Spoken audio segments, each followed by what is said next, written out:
this team, we're going to stand together and fight this disease.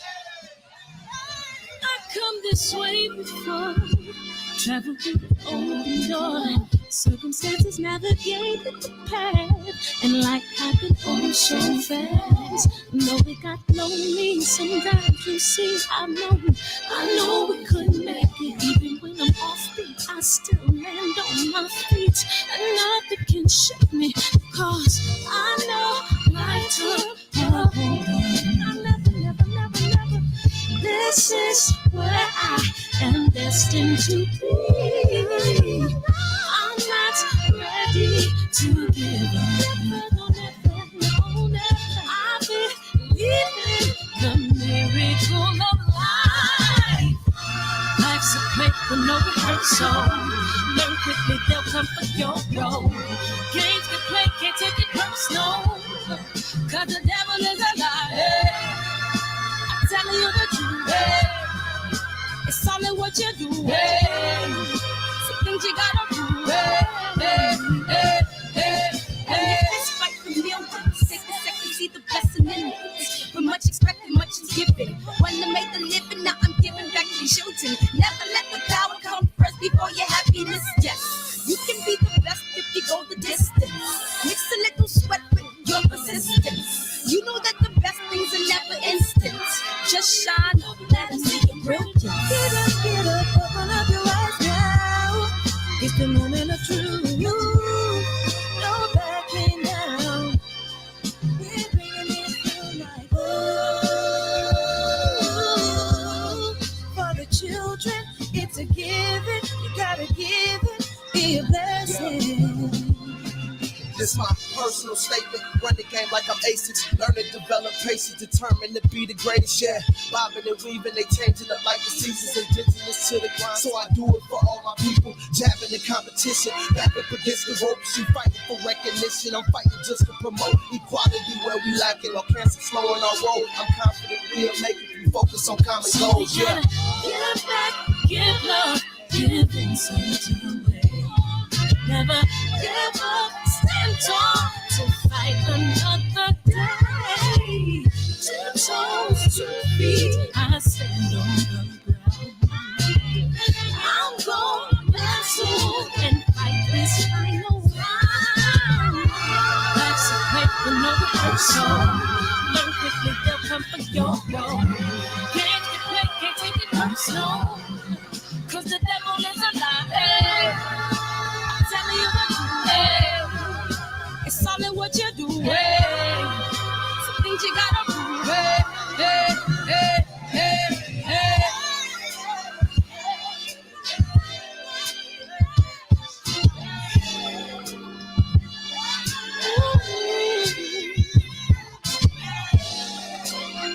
I'm gonna share all that I have and give to those in need.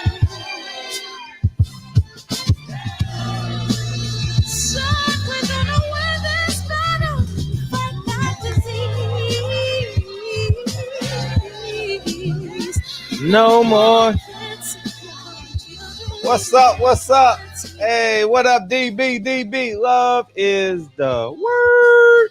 JP, we gonna call him JQ. Box fans, Mark Wonderlick. What's up? KJ, Oxum, what's up? TBA, what it do? AJ, Mark, Corey Mack, what it do, man? Corey Mack. Yeah, man. What up? AKA Cletus, man. Appreciate y'all coming in here. Eli, Zachary, G Brown, TT's up. A-Town down. Dun up. Yeah.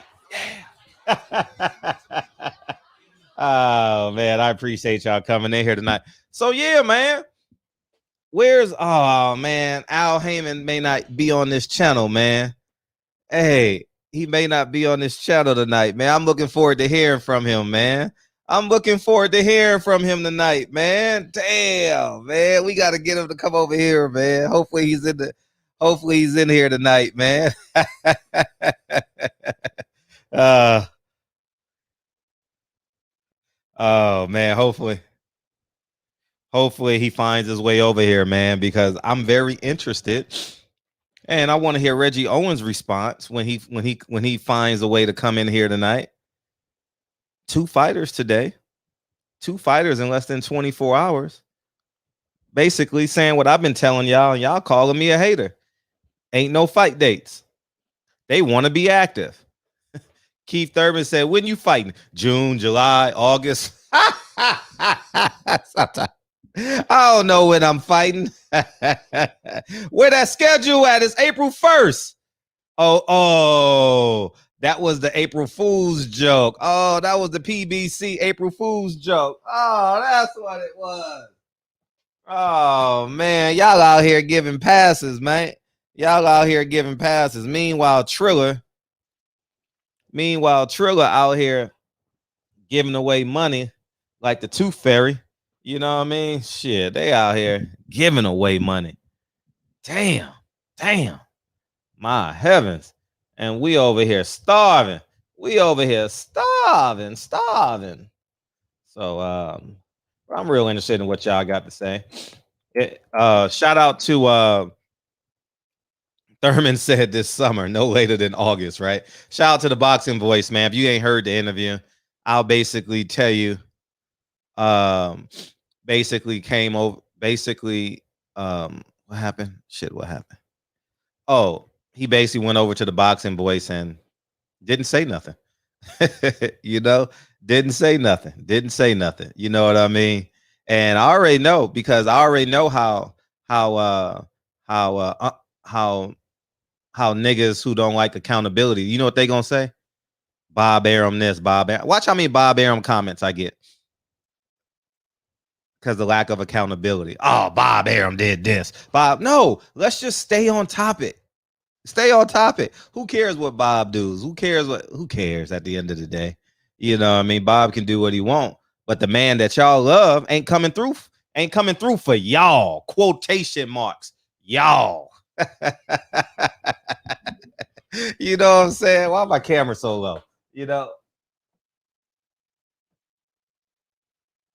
I'll fix it. So I tell y'all what happened. Thurman versus Spencer's the backup plan. Ain't no backup plan. Ain't no plan.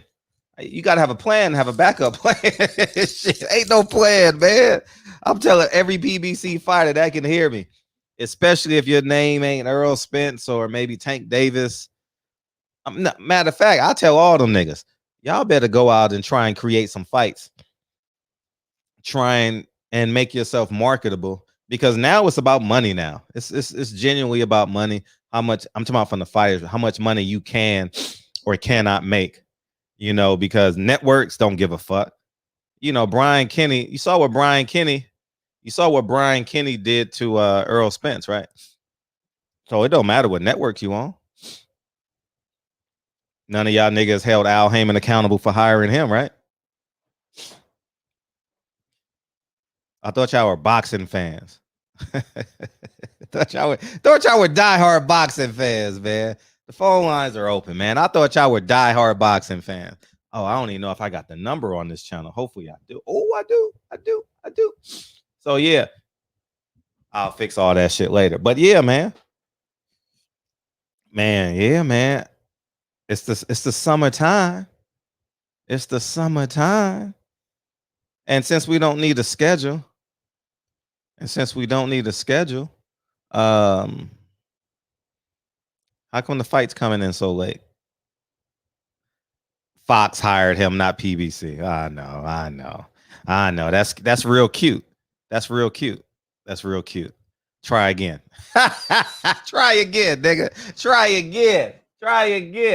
That's his brand. He's over the brand. Isn't he in charge? Or are you admitting he's not the boss? So Al is not in charge. So Al Haymon is not in charge of his brand. Is that what you guys are implying? You got to pick a side now.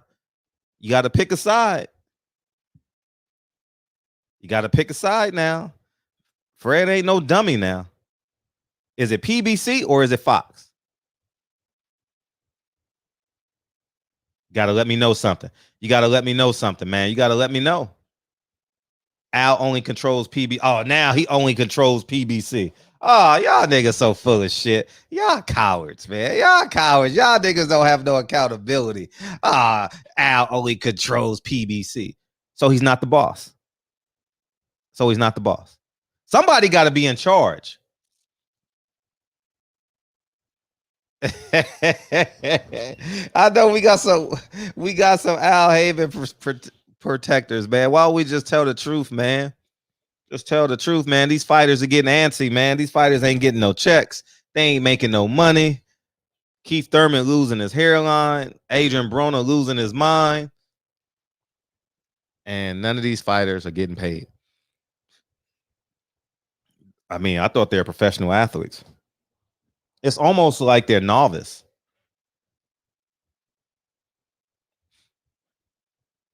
If you tell someone, hey, what do you do for a living? I fight. When was the last time you fought? 2019. Are you really a professional fighter? Riddle me that.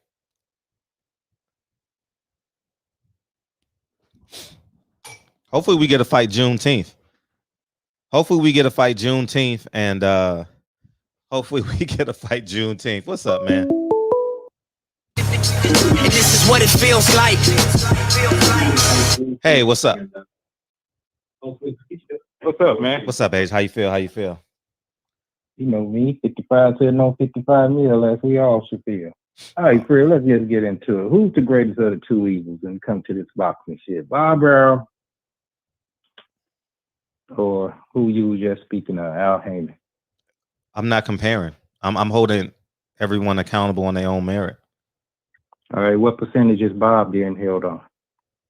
100%. Okay. So he's 100% of the problem. But are we talking about? Are you talking about someone who else is complicit, or are you talking about? I mean, I don't understand. I don't understand how you deviating from from the topic at hand. Right. I mean, both of them have fighters. No, we're not talking about. We're not talking about nobody else. If this was your daughter, did you get an F? Or are we going to talk about everybody that got an F in the class? Well, we're grading on the curve. So we got to include, it won't be just focused on one daughter. But what the point is, yeah, Bob can make some intriguing matches with what he has in this stable to some degree. And of course, Al Haymon can as well. But for the matches that we're really clamoring for, where we spending our hard-earned dollars, it takes a collaborative effort. So that's why I oppose the question as percentage of those two who would be more, just from your perspective. And you said it was 100% Bob. But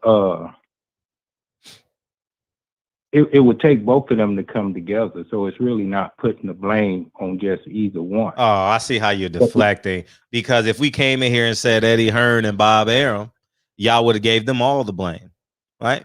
Just like if Terrence Crawford don't make an announcement this week, y'all gonna blame Bob. Y'all not gonna blame Manny Pacquiao's team or anyone else or Keith Thurman's team or Sean Porter's team. You're gonna blame Bob Arum. So stop.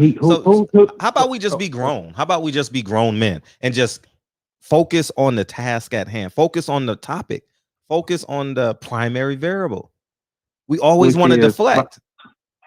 Which is Bob Arum been running this for what he's been having a bigger percentage of stake in this boxing game. All right, go ahead. Go ahead. He had a bigger percentage stake in this boxing game for decades, over 4+ decades, or 5. And leading up to now, what all he's been able to benefit from this boxing game, he's in a position to contribute more to making these matches. You know, especially like I say, the ones that, you know, even the casual boxing fans would spend dollars on seeing. So I feel, you know, like you say, he's 100%, you know, of the problem. He can make all this go away. He could shut all this down and just say, hey, this is what y'all want. This is what I'm putting in to make this happen. And I'm quite sure Al Haymon be like, yeah, now you're talking. Now you're cooking with Crisco. but we ain't getting that out of Bob. You know that when he comes on your show, he tap dance and all that. So that's what he's doing with this whole boxing game. That's just my perspective of What it. does But that I have think to do? What does that have to do with Keith Thurman and Adrien Broner not having fight dates? Well, I mean, he can make. What does that have to do? What does that have to do with Adrien Broner and Keith Thurman say they have no idea when they fighting again? Well, who you want to see Adrien Broner fight? No, that's not the question I asked you. That's not the Well, I question. mean, if nobody wants to see him fighting, he ain't got to have a date to COVID clear. And same with Keith Runtime Thurman. Nobody's clear. Really pressing. Earl Spence fought. Anthony Joshua fought. We want to. Yeah, okay, Fred. We want to see them fight. We want to see them fight more than we want to see them guys that saying, "Hey, we have no fight dates." And who's really pressuring to fight them guys? He has over 200 fighters, man. What are you talking about? Right. And which one of them guys is look, they're gonna be all right. Adrien Broner is gonna be all right. Keith Thurman is gonna be all right. So why are they complaining? Trying to unify. Earl Spence trying to unify. We trying to see certain fights. We trying to see fights that appease us to our dollars. They gonna be all right. Sounds like when I'm in the barbershop and the nigga say, you know what I mean? You know what I'm saying? That's what it sounds like. It sounds. I mean, yeah, it could sound like anything, but they're gonna be all right.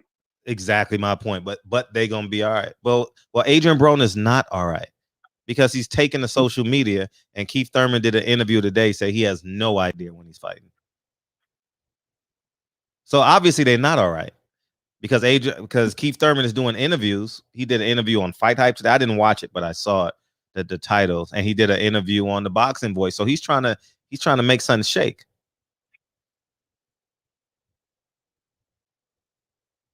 I didn't know Al Haymon paid your light bill or paid your mortgage. I had no idea. I didn't know that. But I guess, I guess he does. It's all Bob Arum's fault.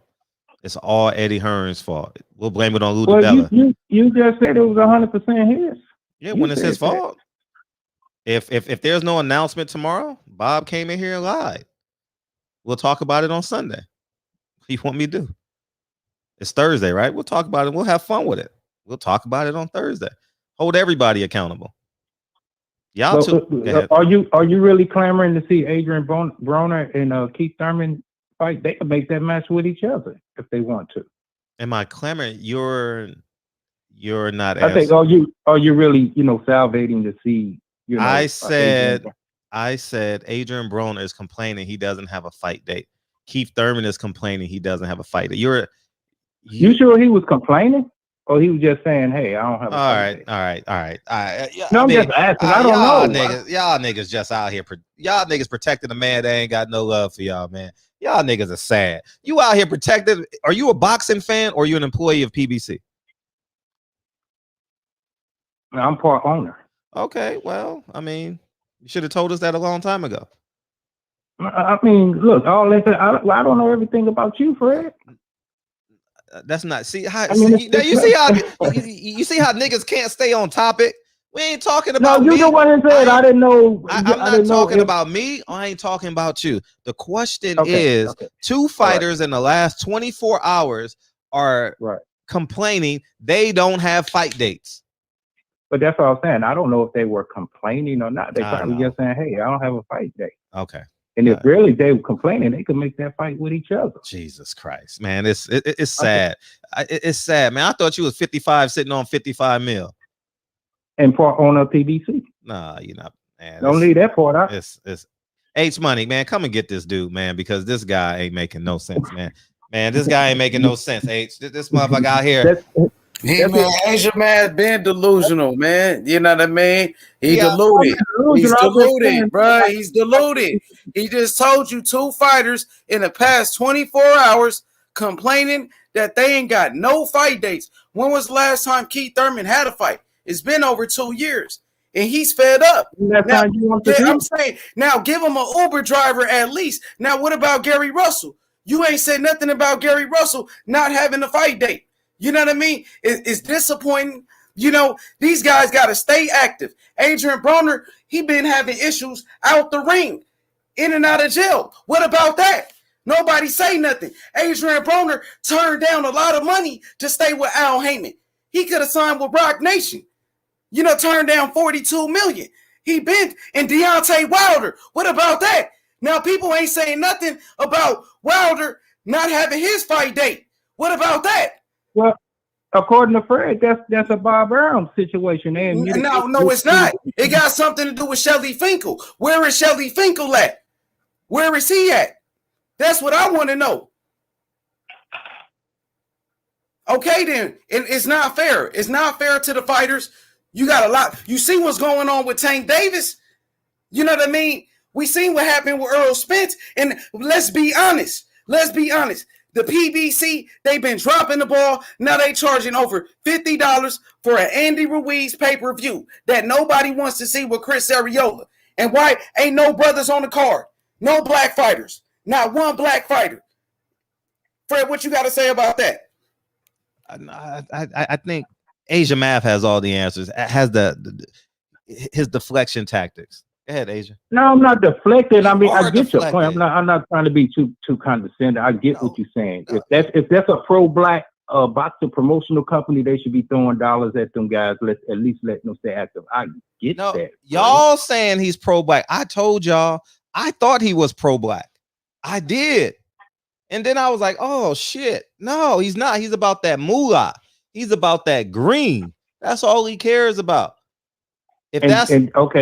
Okay, so we could land that plane on that strip, and now we're saying, okay, since Al Haymon, watch you bitch and Bob Arum. Go ahead.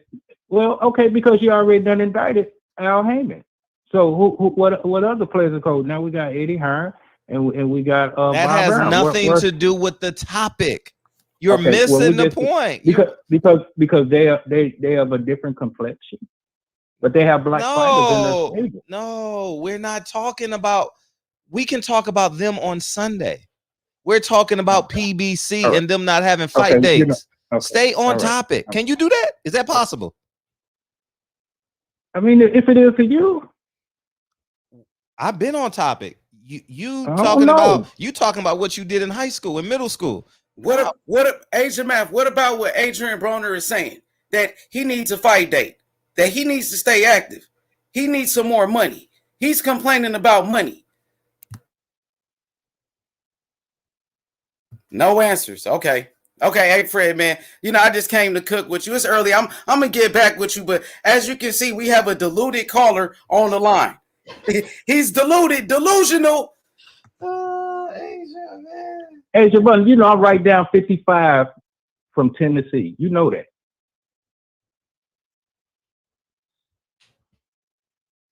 All we want you to do is talk about the topic at hand. We talking about key. No, I get you, Fred. We'll stay there. So if it's just unshelling or revealing what PVC is all about, that's what we on for tonight. Okay, cool. I get that. I was looking at it from the grand scheme of things. Well, but y'all don't do that. Y'all don't do that for nobody else though. Y'all don't just. I mean, I'm trying to reprogram us to say hold everyone to the same accountability. If we ain't got no announcement tomorrow, we gonna come in here and cook Bob. No big deal. We cook his ass. He lied. The nigga lied. Maybe Mike Weary will call in. Maybe he'll beam in. He lied. We'll cook his ass on Sunday. But right now, there are two fights which I've been telling y'all. Where Reggie Owens at, dog? Where my boy Reggie Owens at?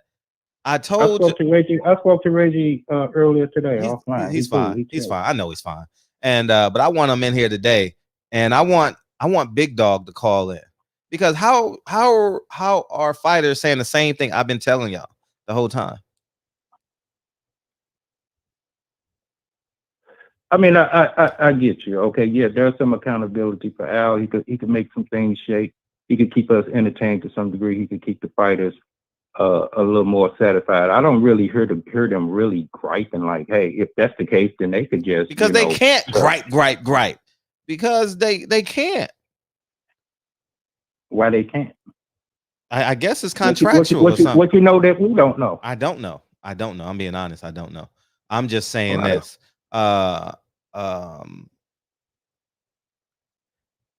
If I haven't fought in over a year, I would be highly upset. If you ain't worked in over a year, wouldn't you be upset? Fighters out here collecting unemployment, which they should. They pay into it. They pay into the system. Every professional athlete should be collecting unemployment when their season is over. They pay millions of dollars in taxes. Make sure you get your unemployment. I mean, once again, PBC, they started off strong. You know, you saw the fights, 2017, 18, and they started off strong.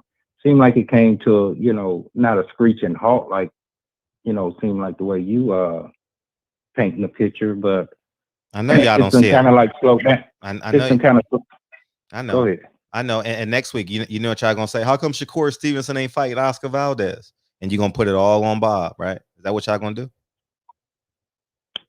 If that's the case, if that's the case, you gotta hold the same thing to Gary Russell, Leo Santa Cruz. Well, Gary Russell been doing this for years now. I don't think it was But a I'm PBC saying, problem. Even when PBC was putting on missing- events 3, 4, 5 times a year. Yeah, Gary Russell still chose to fight once a year. You still don't. What's up, Reggie? You still don't get the point I'm making. If you're gonna hold Bob Arum accountable for Oscar Valdez not fighting Shakur Stevenson, then you gotta hold Al Haymon accountable for not making Gary Russell versus Leo Santa Cruz. All right, I'm put it like this, and I'm gonna get off the phone. So I'm quite sure they tired of hearing my voice. I'm keeping real honest since we're in the barbershop. You probably look at me a different way. Don't care. He's a black man. So I'm gonna give him some extra chances. He ain't been in the game like that long as Bob Arum have, pulling the strings, making the matches that we want to see. When did Vernon Forrest beat Shane Mosley? That was 2000, either 2000 or 1999. So he's been in the game 21 years. At least 21 years. I say as long. No, I'm just saying. I mean, 2 decades is a long time. I'm just saying. Yeah, it's a long time. Right. It's a long time. Just saying. That's all I'm saying. And they fought twice, correct? Yeah, once in New York, once in Indiana. Second in Indiana. Right. Yeah. So because of his complexion, I'm giving him extra chances because I'm quite sure he had to work twice as hard to get in the position that he's in, probably 3 times as hard. So until them fighters just come and be in an uproar saying, "Hey, we're not getting treated fairly here. We need to hear y'all voices, fans." That's when you'll really, really hear our voices. Now, say they done got accustomed to filet mignon and say, "Hey, okay, cut down and just eat ribeye steak for a minute." Them rich people problems.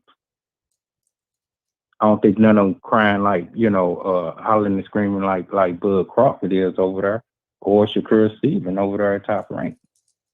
Yeah, but I also remember us doing the show or talking about when Earl Spence tweeted, "Tell the men in the suits to take a pay cut." Right? And we said, hell yeah. But I guarantee you 9 out of 10 of y'all only saw 2001. So it's literally 20 years. Y'all only, when Earl Spence said that, y'all only could see Bob Arum and Eddie Hearn mostly, right? The men in suits. Well, Al Haymon is a man in a suit. And Al Haymon is not taking a pay cut because you know what he's doing? He's putting it on pay-per-view. For once in every, like I don't care how you frame it. A broken clock can be right twice a day. And right now we are getting, as it pertains, what you call it is still charging.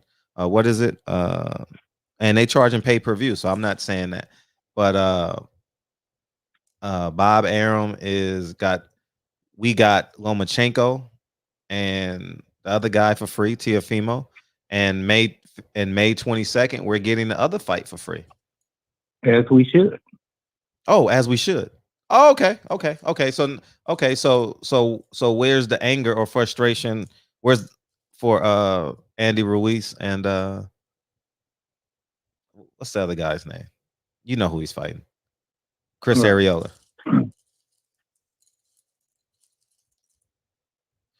Because we're not gonna pay to see that shit.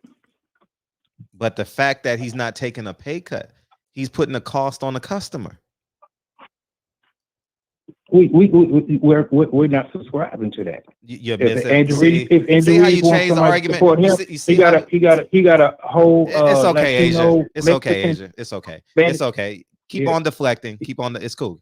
Keep on deflecting. Keep on deflecting. Really you're deflecting. You're literally deflecting.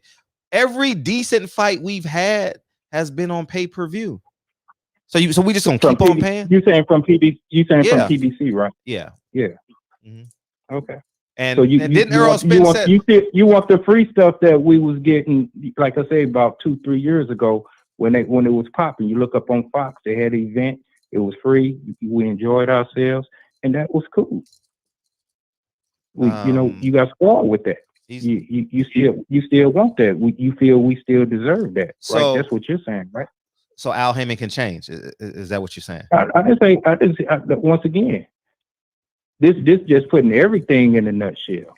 No, I'm just saying. If there's a promoter out there that should say, hey, look, I need these extra dollars in this fashion because these motherfuckers done had a 10-mile, 100-mile head start on me, so I gotta resort to this.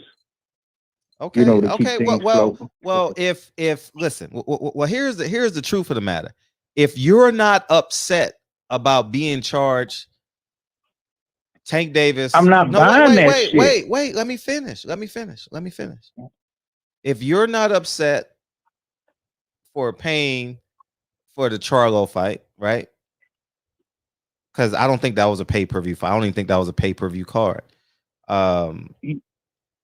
If you're not upset about Tank Davis versus Leo Santa Cruz, about them charging you, I mean, taking money out of your house, out of your house.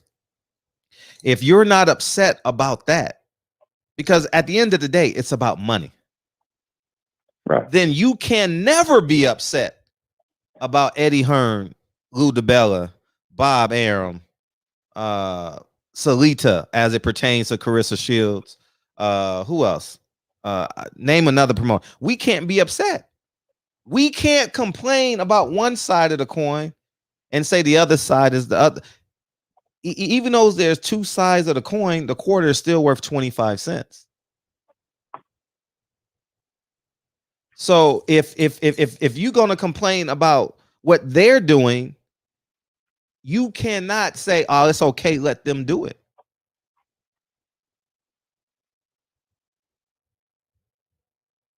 I'm just being quiet till you finish. I'm done. Go ahead. All right. Yeah, real simple. Fred, your channel gonna continue to grow, and one day you're gonna be right there at the threshold of the likes of Fox Sports, ESPN. We're gonna get there together, Asia. We ain't leaving without each other. Okay, so, let me dock my yacht. Okay, dock your yacht. Okay. And so when you get there, because they're gonna see you a black man and you represent the black culture, they be like, "No, motherfucker, we've been doing this shit. So you better come up with a new scheme of things to keep your ship floating." In regards to what that is, to make your main support system is going to be the culture that embrace you to get you there. Like you say, we're going to get there together. So it's the same way with Al Haymon. Just because he's doing the shit Bob Arum is doing, yeah, Bob Arum, you tripping, because we've been giving you our dollars undeserved, and you ain't been paying the fighters what you should have been paid. So right now, for the next 10 years, we should be getting free fights out of you. But if Al Haymon got a backside, say, "Hey, look, man, I just need y'all a little support for a minute. We're gonna get back to the good on things. Bear with me." Has he said that? I feel as a collective, we owe him that. Has he said that? Now I didn't say here it is 10, 15 years and we still talking about this. Nah. But for right now, I think it's too early to be pushing the panic button on him. But that's my call, Fred. Salute to you. Salute to everybody in the chat. Salute to you, King GT.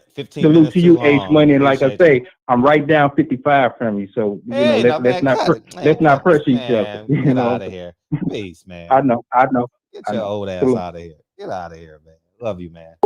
Get out of here. Ain't nobody fighting. We just debating. What up, Hustlers home? Excuse me, man. Excuse me, man. What's up? I'm doing all right, man. I'm doing all right. You know what I come to? I watch I watch hella boxing, and I look at hella boxing channels, and I come to the conclusion that majority of the fans are they are emotional towards the business, and that's where you're wrong at. Don't nobody go to Walmart and complain about. I mean, very few people go to Walmart and complain about the sheep that got his wool cut to make the jacket. You know what I'm saying? They look at Al Haymon as this like person that they imaginarily know. You know what I'm saying? Like they know the man.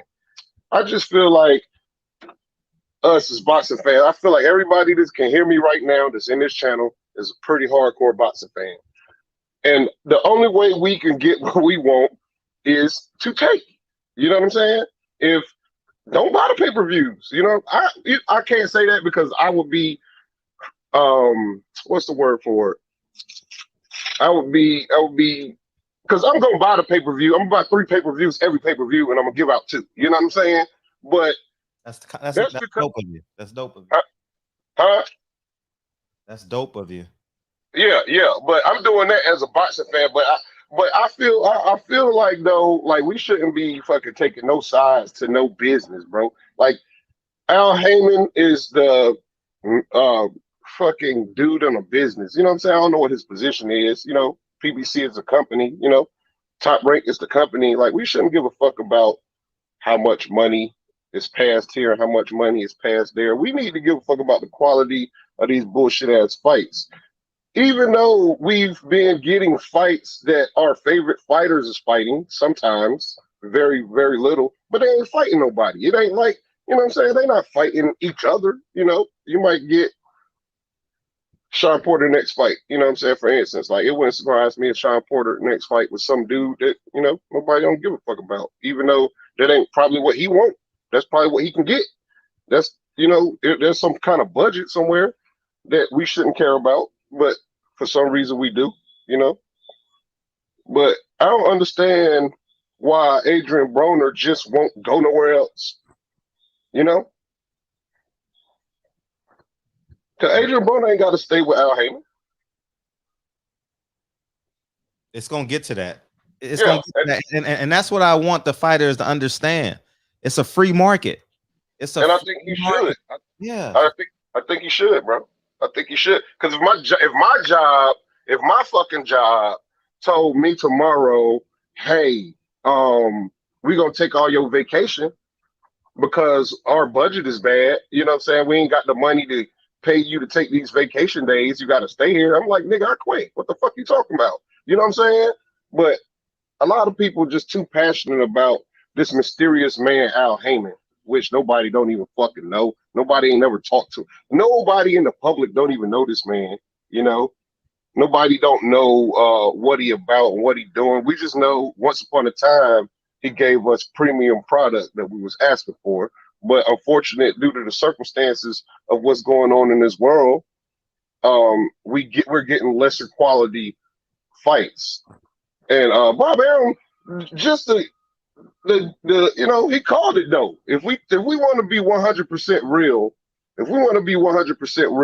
when in the beginning of the pandemic, when Al Haymon was putting on these well, I ain't gonna say Al Haymon because I don't know if Al Haymon putting these fights on. I don't know the business. But when PBC was putting these good old fights on in the beginning of the pandemic, we was all happy. You know, some of us were saying, look, Al Haymon is putting these fights together. Bob Arum putting shit together, and then we turn around to get a free goddamn Teofimo Lopez versus goddamn Lomachenko. You know what I'm saying? Any boxing fan, that was a hell of a fucking fight for free. I would have paid for that easy. I would have so easily paid for fucking Teofimo versus Lomachenko, but we ain't have to. You know, we got to end up paying for Andy Ruiz. You know, and that's gonna be the only pay-per-view I won't distribute because you know I don't feel like. Ain't not one single black dude on that fight, man. I'm a proud black man, bro. I'm a proud black man. And I don't support a nigga because he black, you know, because a nigga killed my best friend. So I don't got that, hands in the air. I love black people, but I don't look past a black person to do no fuck shit. Like I feel like a lot of motherfuckers is doing. You know what I'm saying? But I don't know, man. I don't know what they should do. I don't know. I think they should move on though. The motherfuckers that can move on, they should either move on or posture like they got the ability to move on. You know what I'm saying? Right. I'm with you on it. Yeah. So I don't know. And I want to say, like with your show, man, I come to the conclusion that a lot of people got beef with the truth, bro. Like a lot of people really got beef with true shit. A lot of people just want it their way, and just because they don't like it, don't mean it ain't false. But that's my piece, Shout out to the chat, shout out to everybody, and shout out to you, shout out to Patty Dean, DB, shout out to every guest that can hear this that's ever been on this show. I enjoyed you, no matter what you're talking about. Don't forget to donate to the don't forget to donate. And thank you. That link. Thank you. Yeah, you ain't gotta thank me, man. Y'all hold me down through my job, at my boring ass, shitty ass job every day. You know what I'm saying? I'm sitting here listening to y'all. They think I'm talking to myself right now because I'm chatting. You know what I'm saying? So y'all motherfuckers, hold it down, man. I look forward to the rest of the night in the shows, TBS. Look forward to this show later on too. That's all I got, brother. Appreciate you. Peace. All the time, man. Hey, he made some great points. He made some great points as it pertains to like our allegiance. Oh, let me get you right now. Our allegiance. Well, I'll talk about after the call. And this is what it feels like. What's up? Where you been? Oh man, I've been here, man. Just ain't been able to call in lately. I've been listening though. Oh, welcome home. I appreciate it, man. But I'm with you, Fred, man. It's like, he probably think I'm a troll, but I've been at Leonard Ellaby's ass, pause, for like the past couple weeks. Like, hey, when Tank fight, man, there's a belt available at 130 that nobody has. Why ain't Tank fighting for that belt? Hey, what's Tank doing right now? I know he got the case and all, but is he available for a fight? I've been tweeting this man with no response. You probably think I'm a troll by now, but I just wanted to go ahead and get off on Big Head Ellaby. But I'm gonna tell you what I think happened with Keith Thurman, because I don't know if you remember, it was sometime in the fall. Keith Thurman did an interview. It was pretty much just talking shit when all this Sean Porter and Terrence Crawford talk started. Keith Thurman popped up. And remember, he was going off about how Bob Arum can't afford a PBC fighter. He was like, you can't afford a good fight, Bob. So I'm going to tell you what I think happened with Keith sometime Thurman. I believe they've offered Keith Thurman fight. I really do. I believe just based off how he moves and how he's moved in the past, I believe they've offered Keith Thurman fight. And he's turned him down because as a professional, and he was actually good at his job, he has an overinflated opinion of himself. So I believe they've offered him fights, Fred. I really do. You got guys like Sean Porter, who you've said on this platform that Al Haymon don't give a fuck about Sean Porter. I don't about how he's moving. I don't. I believe that. You can kind of see that because I pay attention to how people move out here. I don't necessarily listen to what everybody say. I pay attention to how you move. So I believe they've offered Keith Thurman fights, and he's turned them down. It's like, what's the money? Could be right. Okay, I'm not gonna get into the man's money talk. That's how he feed his family. But I believe they've offered him fights, and he's turned them down because he won't. I believe they probably offered him Ugas. Probably so. And he turned it down. So I'm not gonna put all of it on Al. I believe it's a collaborative effort. I believe Al is probably offering him bullshit fights, and they're turning them down because they feel like, I was a former champion. I deserve this. I deserve that. And rightfully so. You should feel like you should want the best for yourself. But I'm not just going to say he's shelving them. I believe he's offering them fights. It's like, what else do you want me to do, man? I offered you a fight. Now, Adrien Broner is the case that I really feel bad about because the man pretty much got up there and pleaded for help. He was like, this is what I need to do to stay out of trouble. I need fights. I believe Adrien Broner will take anything you offer because that's just he's not a championship contender right now. And he's admitted he needs to stay active. I believe Tank is in that same boat. I think Tank needs something to do. Like a child, he needs something to do. Keep him busy. So I don't know whether or not I don't know whether or not Leonard Ellerbe is turning down fights for Tank, or they haven't been offered fights. Because, like I said, we're not in these meeting rooms, so we're not on these calls, so we don't know what's going on. But I'm with you, man. I want to see some fights. I want to see some fights. Somebody at this point, somebody fight. Somebody fight somebody. Now, my guy Wilder, of course, we know he's tied up in the court because he wants that smoke with Fury. He wants to get back with Fury. I understand that. But do you think it would be smart for him to take another fight right now or just continue to sit on the shelf as long as Fury and let AJ make all the money? Because AJ, he done told you before, I'll fight my mandatory. I'm not losing my belts over no BS. I'll fight my mandatory. So he can stay busy because he's got, 3 belts to defend. He can stay busy making all the money while y'all stay tied up in court. So do you think it's smart for Wilder to just sit on the bench and wait for Fury? Or do you think he should take a fight? Honestly, I think he needs to Fury for a multitude of reasons, though. The payday is just ridiculous. Fury has bad habits, and you're never gonna get that belt. Like, how is he gonna get a mandatory? How is he gonna get a mandatory if you're only fighting once, twice a year? I mean, it's gonna be so hard. He's 3 years away because he's gonna say, "Oh, I gotta go fight my mandatory. I gotta go fight my mandatory. I gotta go fight my mandatory." And then Deontay is the 4th guy. So. Gotcha. But I was looking at the rankings, and Charles Martin is like the number 3 or number 2 guy ranked in the IBF. Oh, great. So I'm sorry, I don't know how they work, but if I knock out the number 2 guy, don't that make me the number 2 guy?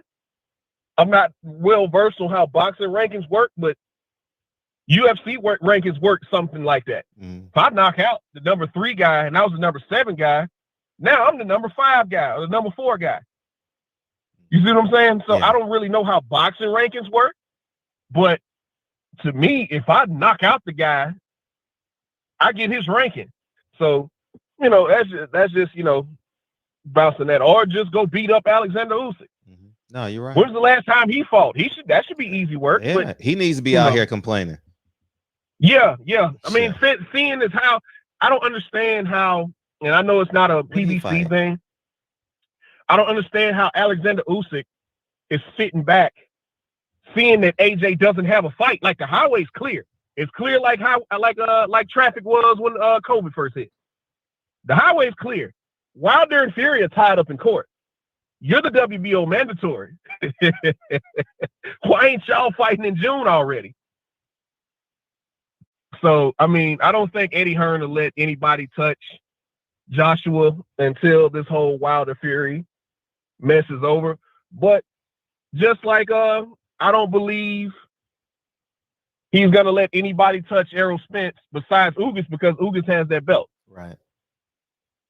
Even though Spence has an IBF mandatory, some kid from Lithuania that he could beat up real quick, get that money, and then fight Ugas later on this year. Because Crawford had already said he don't want to fight you. So go beat up the little Lithuanian kid. Let Ugas take on somebody else, probably take on his mandatory. And then y'all build for another fight later on this year.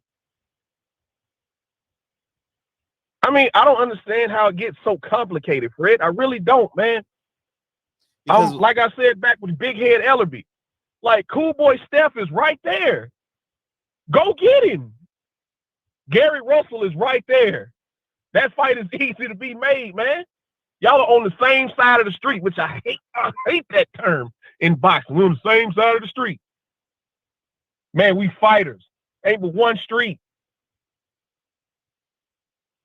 But you know, there's easy fights to be made because I looked at the PBC roster the other day. I was like, wow, I see what Fred's talking about now.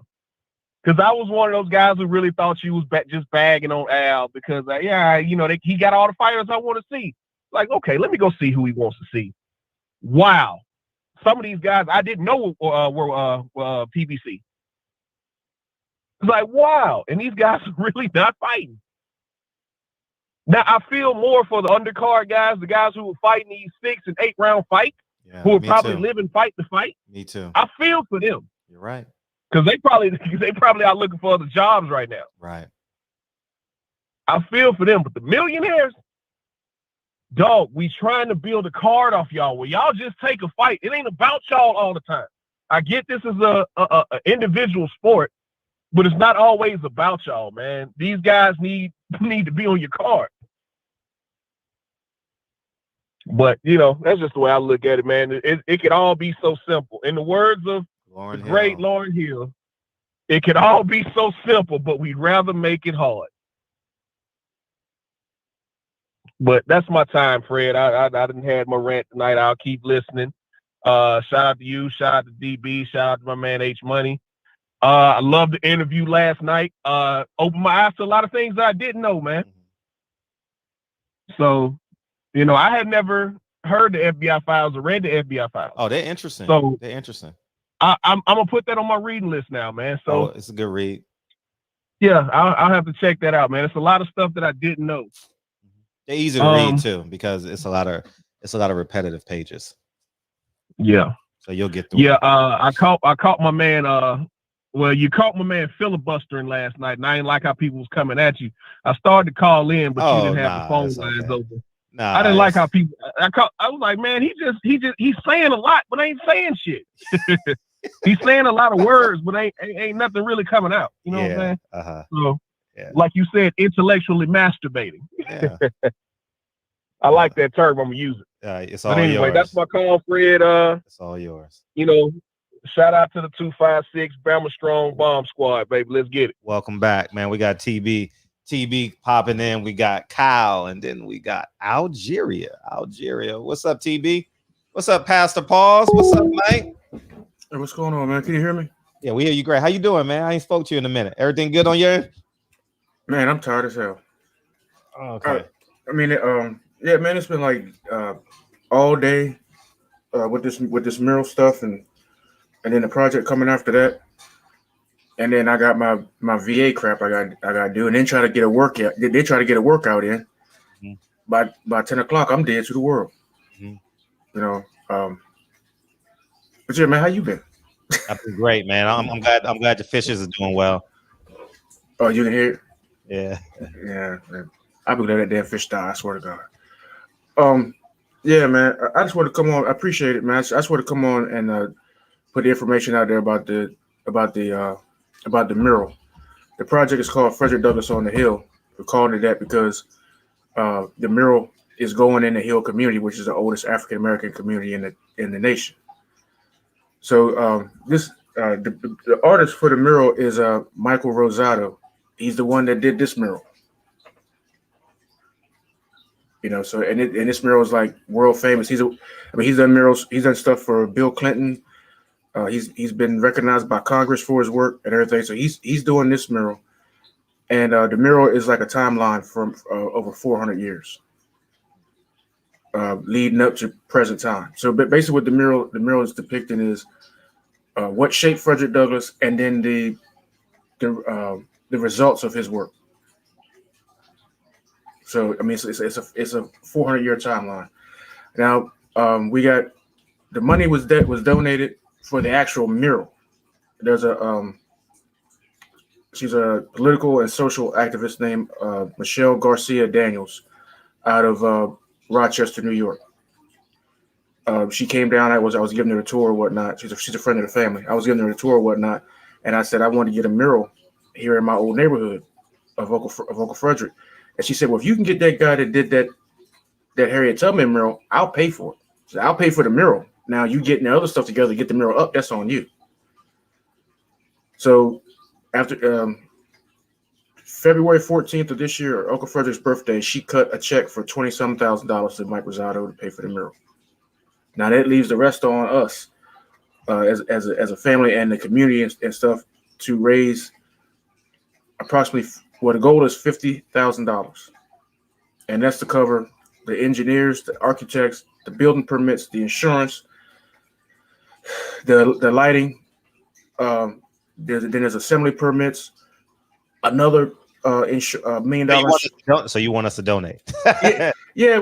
See, I just want to put accountability for the money. You know what I'm saying? So people's not, you know what I mean? Like, okay, I'll be on the link. I'm pretty sure. What's the link, man? Where do you want us to go? I want you to go to on Facebook, Frederick Douglass, Operation Frederick Douglass on the Hill on Facebook. Join the thing. Join the community. Link in the chat. All right. Join the page. You don't have to put in a request. Just join. And then the links are on the page. We're doing the nonprofit through Midshore Community Foundation. So all the donations will go to Midshore. And if you donate, and Midshore is the ones cutting the checks and everything on our behalf because they have the 501c3. If you donate, take a copy. Make sure you screenshot a copy of your confirmation page. And you can, if you want to, you can DM it to me, on Facebook or on my personal page, Terrence Bailey Sr. Send it to me so I can keep a record of what you sent, so I can make sure the money going where it's supposed to go. And when you donate, make sure to label your donation Frederick Douglass Mural, so it goes in the right account. And then there's also the PayPal, but all that stuff is on the page. So join the page, and you get all the links from there. Sunday night at 6 p.m. Standard Eastern Time, I'll be doing an interview with Issuers Radio. They'll be live on air and on the internet. And if you go to the page, you'll see the other interviews we've already done. We one interview with WJZ in Baltimore. That's on CBS. That's going to go national during what they call sweeps. When sweeps weeks comes, that interview is going national. So yeah, man, support the family. The family's actually commissioning this. And put the link in the chat, please. Yeah, I got you. But yeah, we really appreciate y'all support. Thanks for it. Yes, please. These hoodies are for sale. Go to HarrietTubmanMural.com. They got the hoodies, got the t-shirts. Female t-shirts come in V-neck. You know what I'm saying? So yeah, do that. That supports Mike Rosado's work. And then we're gonna, we're gonna have these for the Frederick Douglass mural. So yeah, man. Thanks everybody.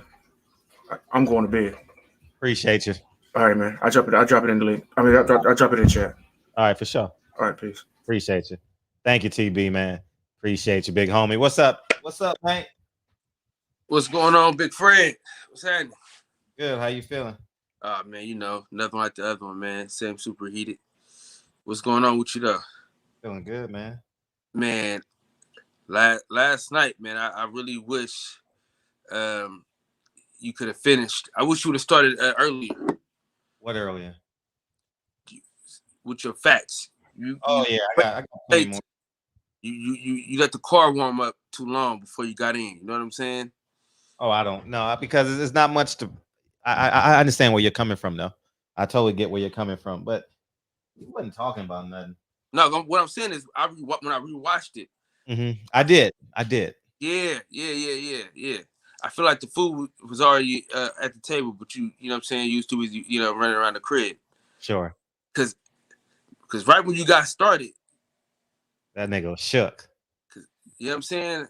It's crazy. It's crazy because I got I got a lot of Muslim homies. You know what I'm saying? Shout out to all my niggas that slang bean pies. You like bean pies too? Oh man, I love them shits, man. Them my John. Shout out to baby bean pies. But yeah, dog. Yeah, bean pies, man. Listen, if you ain't never had no bean pie, it's not sweet potato. It's not beans in a pie, bro. Don't listen. I know the name sounds kind of funny, but them shit, man, listen. You get the right one, it's on. You know what I'm saying? My whole time living in Oakland, right? We got 1,000 Muslims, right? You know what I'm saying? Yeah. And the whole time, I'm like, man, I want a goddamn bean pie, right? So then when I moved to North Carolina, I had my first bean pie. It was a brother. He's coming to barbershop all the time. Yeah. The OG Ty was like, you ain't never had no bean pie before? I was like, nah, bro, I don't want no beans. He's like, man, it's like sweet potato pie. Man, shut the fuck up, eat a slice. So I ate it. I said, oh shit. So ever since then, that was like 08 when I first started eating them. Shit, now boy, I get them every other week, man. If I can. Yeah. Yeah, my boy D gets them all the time too. He Yeah. can eat a whole pie in one setting. That's one of the questions I want to ask buddy, but you know what I'm saying, shit got crazy. So I couldn't jump in when I wanted to because everything froze up and shit like that. But man, I sure want to ask him where he get his from, because my homeboy, he got a spot, he said, in Chicago. So shit, I'm trying to. They deliver, so I'm probably trying to order one of them to see what's up. But the spot I go to right now, it's called Baby Bean Pies. If you're in the Bay Area, Baby Bean Pies, they do deliver. God dang it! So support them. But what I was gonna say, man, I forgot what I was about to say to you, bro. Oh yeah. So let me know, man, about that sign too, because they switched the address, so it should be coming to you. Appreciate you. For sure. Yeah, man. You should have been had that sign had you gave it a right. Hey, it never came. It never came. I mean, they was like, right. hey, I don't know. I didn't 231. I'm sure I did though, but it's okay. Listen, I'm gonna go check the DMs right now. But because I checked it too, because I was trying to make sure. Because they was like, we need a number. And I'm like, what? I said, I just copied and pasted. It was like, we need a number because they keep sending it back. So then I was like, man, let me see what the hell he done did. And then I sent it to them. And then I was like, man, send it back. That's why I told you, send it back to me so I can see. And I said, oh, yeah, this shit different. Yeah, so. But yeah, man, it should be coming to you soon now. Appreciate you. I'm excited to post it. No, for sure, man. I gotta look out for my dog. And see, the thing, if y'all want to give Fred something, you gotta just buy it and tell him you already got it, because then he'll feel bad if he tell you he won't. So you can't say like, hey man, I'm gonna give you this. He ain't gonna take it. You gotta just get it, because when you get it already, he can't say no, because he's like, damn, if I say no, I feel like an asshole. So you always got to just buy it first. It's an old saying. It's better to ask for forgiveness than it is for permission. So for permission, that's Fred in the I live by that. Hey, listen, I bought that sign. I just sent you, hey man, I had bought it. He's like, oh shit. Because if you say, hey, Fred, I'm gonna buy you a sign. Oh no, don't worry about that. No, it's good. Because I was trying to send him a shirt. He wouldn't even send me the PO box. I was like, all right, man. Right. So now I got the PO box, and now I can send you a shirt now. You know what I'm saying? No questions asked. Oh yeah, and shout out to the boxing section, not the podcast, but the people that come to the podcast. You feel what I'm saying? Shout out to y'all, man. So I'm getting everything together. I'm sending these shirts out this week, man. I appreciate y'all support. Most of the people that's in the boxing section are in the barbershop. So they leave the barbershop and they come to the boxing section, you know what I'm saying? With the red cups, you know what I'm saying? Solo. You know? So, man, shout out to you again, man, Fred, for all that you do for us, man. And Patty Dean, thank you for all these great interviews that you get us. Yeah, thank you, PPD. Listen, you haven't had a bad interview yet. You know what I'm saying? It might be interviews that we don't agree with this or that. We don't like what he said about this or that, but they were great interviews. The Charleston White interview was a great interview. Shout out to Reggie Owens for making them hang up. That was classic. Reggie Owens, my dude, man. Reggie Owens, dude. He responded to it. That was dope. He responded to him. That's great. So, man, so shout out to you, man. I'm telling you, you asked some of the best questions And I steal most of them. You know what I'm saying? When I be doing my interviews, I think back on some of the ones that you talk about, and I'm very cognizant. Shout out to Fred for that one.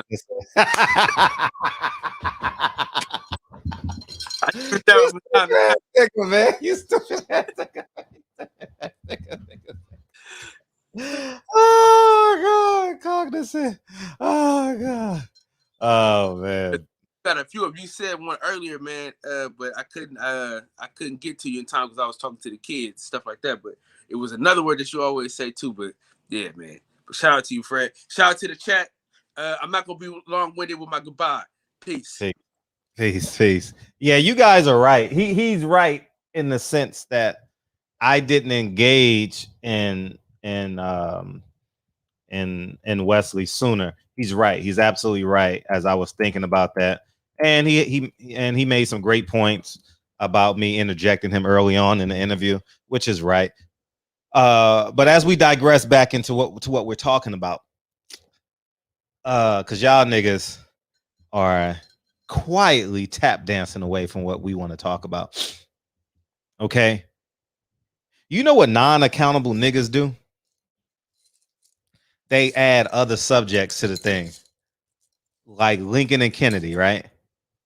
I wish I could show y'all the video. He hit me. She hit me. No, what did you do? He hit me. He hit me. Sunday, we gonna cook. Sunday, we gonna cook Bob Arum. Okay, we gonna cook. If there's no fight done by tomorrow, Saturday, guess what? Mike Weary ain't gonna beam in, though. Mike Weary ain't gonna beam in. He ain't gonna do nothing. All he gonna do is talk in the chat. Oh, you didn't go hard enough. What do you want me to say? He lied. What's up, DB? What up, bro? How you feeling? I'm feeling good, man. How you feel? Oh man, I'm decent, man.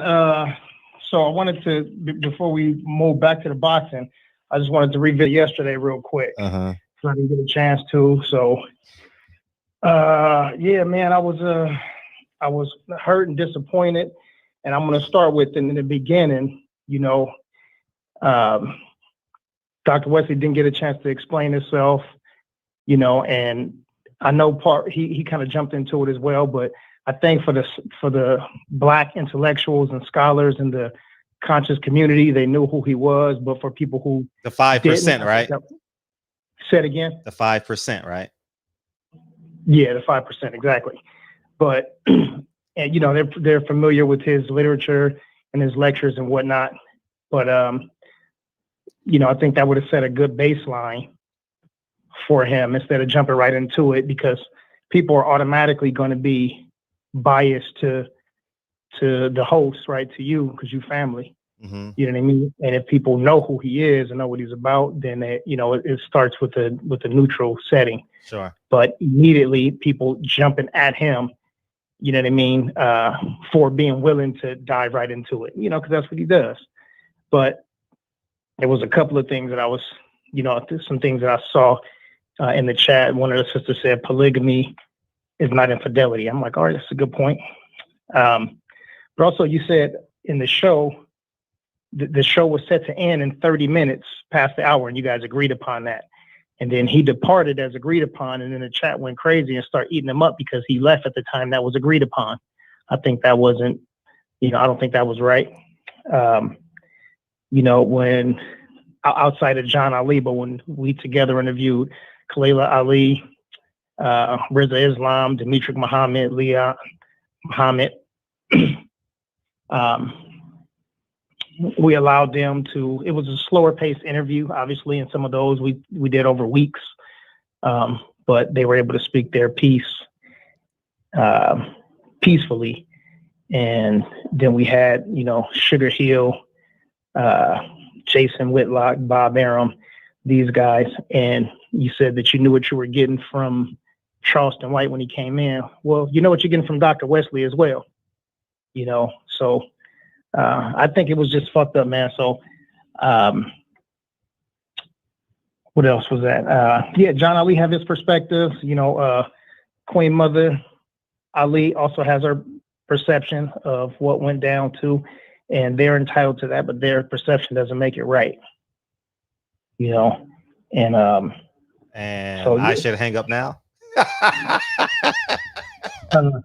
Nah, well, you don't got to get all sensitive. Man. Oh man. So, anyways, we were talking about Al Haymon, right? We talk about Al Haymon. We talking about Al Haymon. Oh my god. Oh my gosh. Oh my god. Yes, man. Yeah, no, you ain't got to get all sensitive and shit. I'm speaking I my wasn't piece. getting You know what I'm saying? sensitive. I wasn't getting sensitive. Yeah, no, you getting all sensitive and shit. So he said you was being weaselly, and that's what the fuck you was. So, you know what I'm saying? Take it how it comes. Get it how I live it. Yeah, so take it like that. You know what I'm saying? I didn't appreciate that weak shit. And you know what I'm saying? And also today you hating on Al Haymon. This shit got me pissed off So today. if I hang up on you, I'll be hating. Yeah, if you hang okay, good.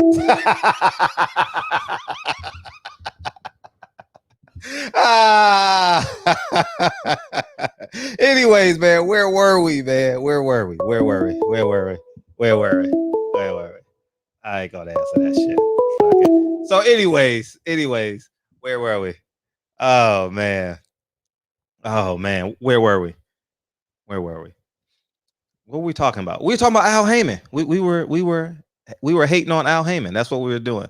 We were hating on Al Haymon. That's what we were doing. Because all Fred do is hate on Al Haymon and don't hold Bob Arum accountable. So y'all remember the first time Bob Arum came on? Y'all remember the first time Bob Arum came on? Do y'all remember? Do y'all remember the first time Bob Arum came on? And I told him, hold up, 412. And I told him, I said, why you had that bullshit on in the summertime? Y'all remember that shit? The first interview, I said, Al, Bob, that was some bullshit you put on. And he agrees, said, we got to do something. You know, but anyways, man, what's up? I've been waiting on you, man. Hey, what's going on? I was like, man, hope he finds us. I didn't know if you knew about the backup channel, man. I'm glad you do now. I found you, man. I found you. Yeah, Fred, man. I saw the title. I said, oh, shit. It's 2 days a week nowadays. Oh, it might be 3 next week because y'all told me a schedule was coming. Today is April 1st. I don't know about that schedule. I ain't co-signing no schedule, man. Wasn't you his roommate in college? Listen, man. Wasn't you Al's roommate in college?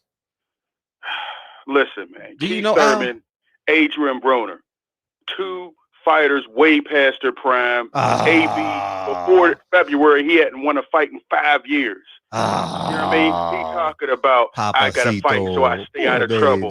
Come on, man. You can't go on anything that man said. He probably was high. Who knows? He's watched. He's done. Keith Thurman, even before the pandemic, he was only fighting 1 time a year. Need a hug. So out of the 200 fighters, 2 of them get on there talking sensitive shit because thug. they blew their money. Come on, man. Sensitive thug. You need a hug. That's what you need. You need a hug.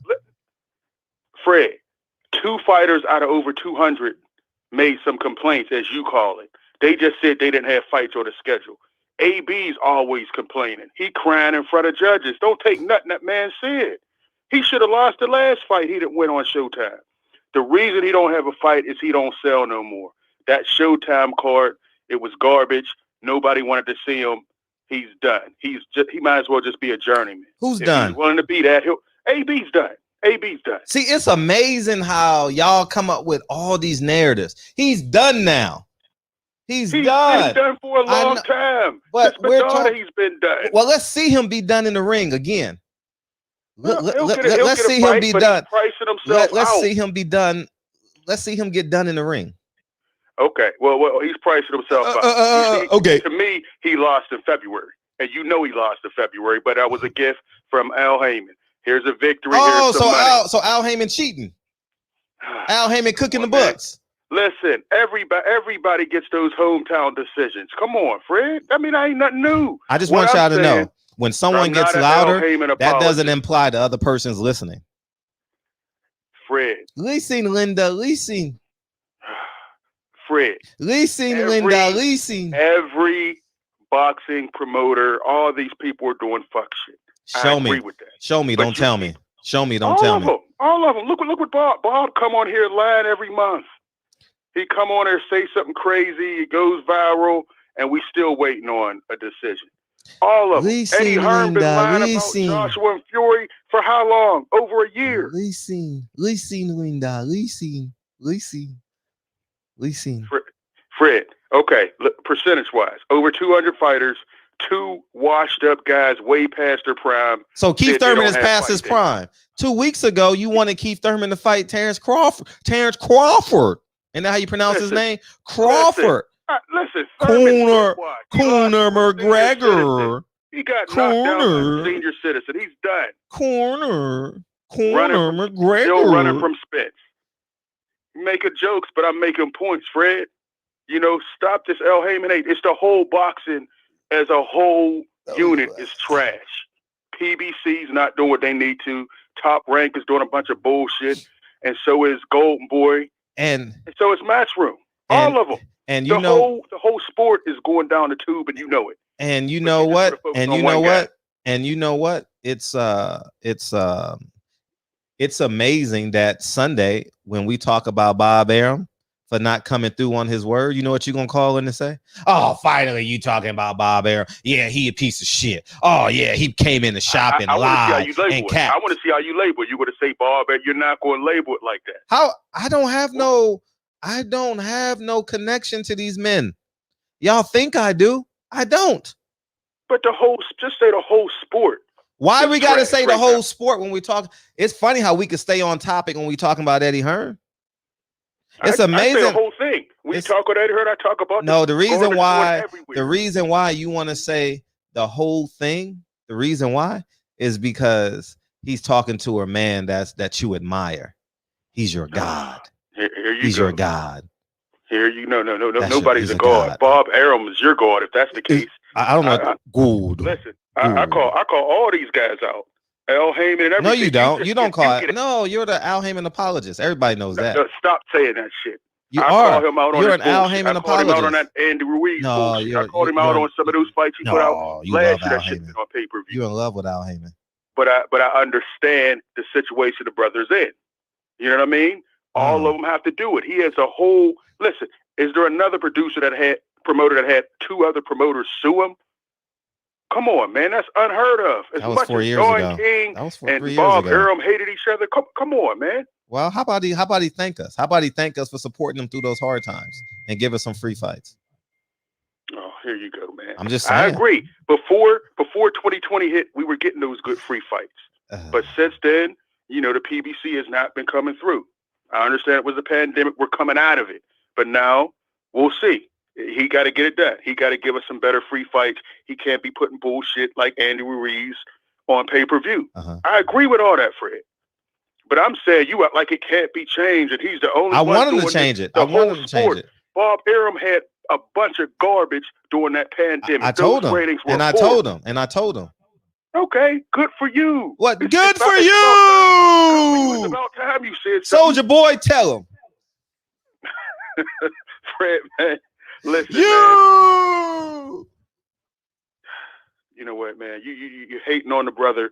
I'm hating on the brother, but I just said you are. But I just told you you get off on it. So I was hating on. Let's do 2 shows on Al Haymon. Let's do 3 shows. But I spent yesterday. Fuck Al Haymon. But I also spent $1,500 to go get Eddie Hearn. Yes. Have you done that? Have you done that? Have you done that? Have you spent $1,500 just to go do a 10-minute interview? No, I'm just asking you a question. No, I have not done that. Did you burn a ticket to go see Tank Davis in Baltimore? I paid $300 for that plane ticket. I said, you know what? I'm not going. I'm going to Arlington, Texas, to go get Eddie Hearn. I spent $2,000 for a 20-minute interview. Who have you known do something like that? Hey, Fred, who do you know who will do something because of what they believe in? I will spend $1,500 for something I believe in. Hey, Fred, no. Who would do that? Fred, you the man. You do that, and I give you props Okay, for that. then. So I give you props for that, and I give you props, and I get on people for not telling where they're getting their sources from, not paying respect to the barbershop. I do all that, but I call you out when you're doing bullshit, like everything's Al Haymon fault. Mm-hmm.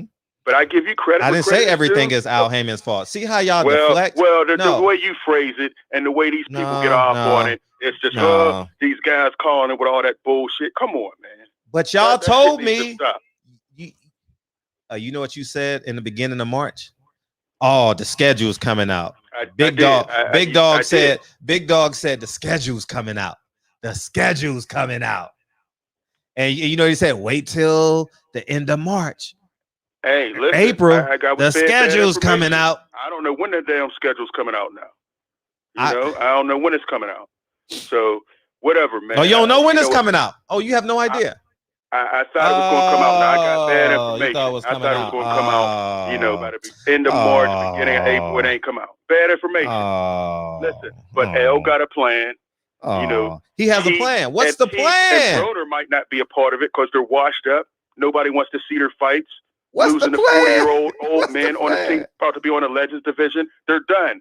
200 fighters. We got two guys talking about they don't have dates because they're not important. They're not relevant anymore. Oh my God. That's why. Keith Thurman is very relevant. Errol Spence ain't complaining. Keith Thurman had 1,000 people in that chat. He's very relevant. I was in the chat. I just want the brother to fight. I had Twitter fingers. Whoever he fights, he's going to lose. I had Twitter fingers. I was in that chat like Keith Thurman ain't shit. I was in there. I was going in on Keith Thurman. Whoever he fights, he ain't going. He'll probably get that. He'll probably get that Bud fight. It's Bob Aaron's fault. It's Bob Aaron's fault. Keith Thurman don't have a fight. No, it is. I think Thurman's turning down fights. No, you know what it is? He's more important than he is. You know what it is? Nobody care about Thurman. He got that one fan that call up here talking shit. About him, but nobody cares about Keith Thurman. He talks a good game, but we get in the ring, he's nothing. Ever since he got married, we're gonna blame it on his ponytail. He don't want it anymore. We're gonna blame it on his ponytail.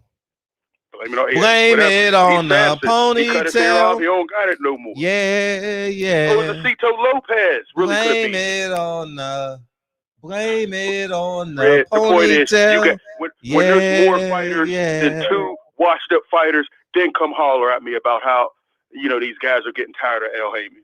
He got a plan. We just got to wait for it to come out. All of them are doing fuck shit. And that's how we got to call it. By the way, support PPD. Al Haymon. Fight the power. Fight the power. Fight the power. You know what, Fred, man? You got it, man. Keep doing a million shows. Fuck Al Haymon. But what is so listen, yes. Before I leave, stay. What okay, your point of saying fuck Al Haymon. I didn't say fuck Al Haymon. What's your angle? I didn't say fuck Al Haymon. Let's see your goal. I didn't say fuck Al Haymon. Did I say fuck Al Haymon? Couldn't deliver Pacquiao, but Bud. That was your one title. This one, Keith Thurman and Adrien Broner say Al Haymon don't have dates for him. Okay, so what's your point? What are you trying to get us to see with that title? I'm asking. Because I'm trying to figure this whole thing out, Fred. Huh? What is your point? So what are you trying to say? Okay, they don't have dates. So what? There's a lot of fighters don't have dates. Not just on PC. Are you a fan? Are you a fan of boxing Monday through Friday, or are you a fan of boxing on Saturday? Which is more important? You're a fan of the narratives. You like the narrative. You like the narratives, huh? You like the narratives. No, I'm just saying. What are you trying to say with that? They don't have dates. Okay, Fred. So what? What do you want us to do with that? They don't have dates. They need to get dates. So you know what I'm gonna do? I'm gonna produce a show called Real Boxers of Atlanta. Real Boxers of Atlanta, Real Boxers of LA, and Real Boxers of New York. I'll do that. And that way you'll have something to watch. That way we won't blame nobody. We'll just watch a show called Real Boxers of Atlanta. Fred, I can't wait till you start promoting fighters. Oh, that's what I want you to. I can't wait till you get these fighters. Like you said, you're going to take on a couple. I can't wait until you start promoting fights and give us the real. And you'll be like, you know what? I was giving them a hard time. It's different than I thought it would be. I can't wait till you start promoting fighters. So you can see that, all this shit that you was pushing, it's a little different when you're in there. I can't wait. I'm just waiting. Because I know you're going to do it. You say everything you say you're going to do it. Go get it done. Simmons on. Sleepy Brown, can't wait. Andre 3000, can't wait. That's a dope ass cut. Fred. What? That's my time, man. You know I'm right about everything I said, bro. About what? You ain't everything. You ain't been right. The whole You're sport left-handed. You're is left-handed. fucked up. You're The left-handed. whole sport is fucked up, but you want to keep focusing on one guy 3 times a week. That's wrong, and you know it. It's wrong. That's my. Why is it It's wrong? It's wrong. It's Why wrong. is it The wrong? whole sport is messed Why up, is it and wrong? you keep focusing But 3 times a week but on guess one what? guy. But guess that what? shit is wrong. Well, you know what you can do? You can super chat your question in the Bob Arum. And guess what we gonna do? We gonna ask it. Oh, I've done that. I've super chatted. And if he stays in, and you did ask it. and if a he couple stays times in, you reframed it in the way I didn't want to say it, but you did ask it, so I give you that credit. and if I know he's in the mood to stay longer, you know what I'll do? I'll open up the phone lines and you can ask him. Oh, who does that? The boxing voice. Shout out to the boxing voice.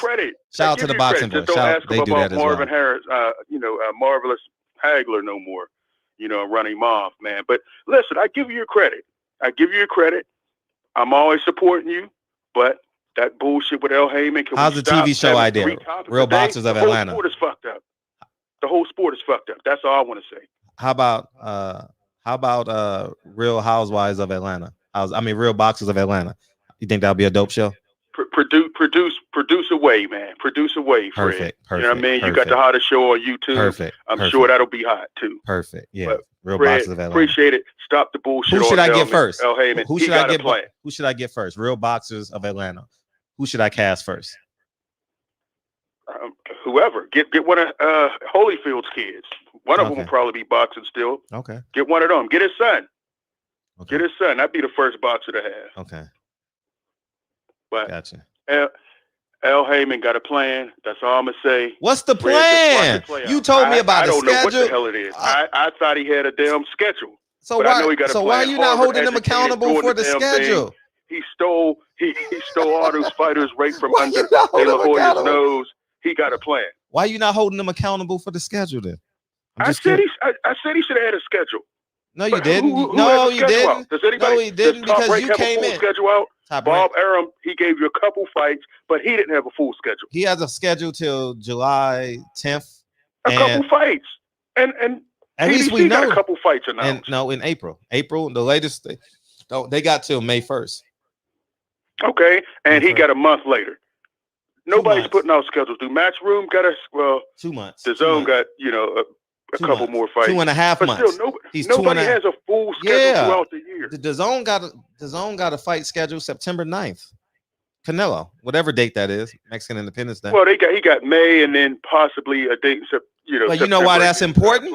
But you know why that's important? The same people that go to Dallas in a couple of weeks, you know what they gonna do? You know go to September. Exactly, and they know. I agree. I agree with you. So what's the point of calling in? What's the point of calling in? I agree with you on that point. I'm not saying the man is perfect. I'm saying he got a plan. There's some shit he needs to clean up.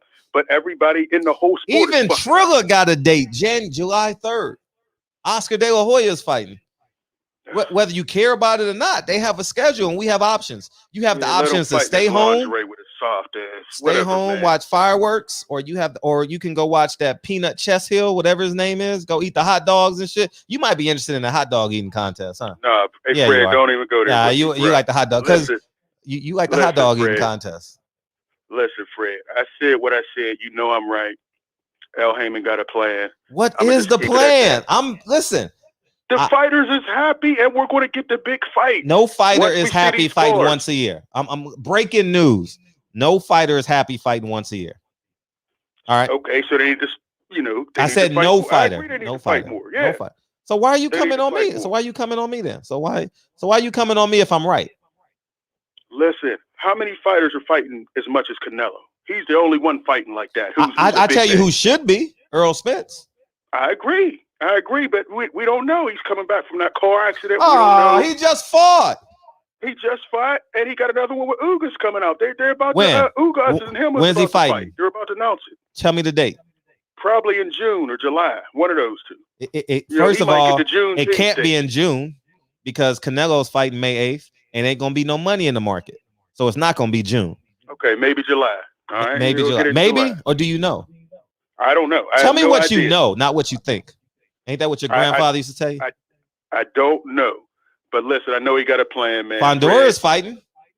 I tell you that. Fondora's fighting every 3 months. Oh, yes. is he? So is Canelo. They're trying to build him up. So is Canelo.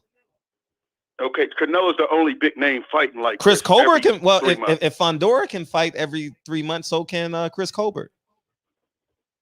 So can more than Fondora. So can the Colbert's a champion, a bigger name than Fondora. He should be fighting more. So how about the Russell brothers? They definitely have to pay him more than they got to do a Fondora. They're still trying to build that dude up. Well, Gary Russell, Antoine, I don't know what that is. Antoine got Gary, I don't know what that is. Gary Russell's a whole case on his own. He's 14-0 with 14 knockouts.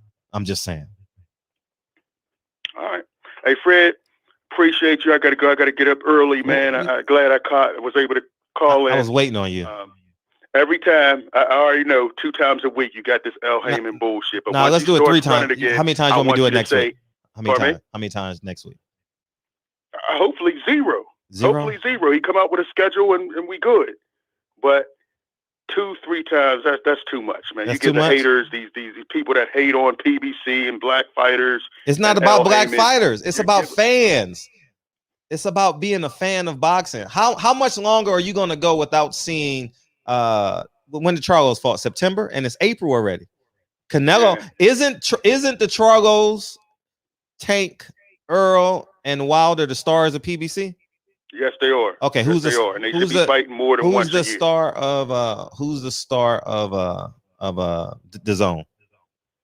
Canelo. Oh, really? How many times he fought this year already? Well, I mean, that's just a different case, man. They built a whole network around that guy. Okay.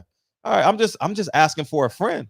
That's all I'm doing is asking. How many times have Canelo fought this year? How about Top Rank? Who's their star? Lomachenko, Crawford. How many times are they fighting a year?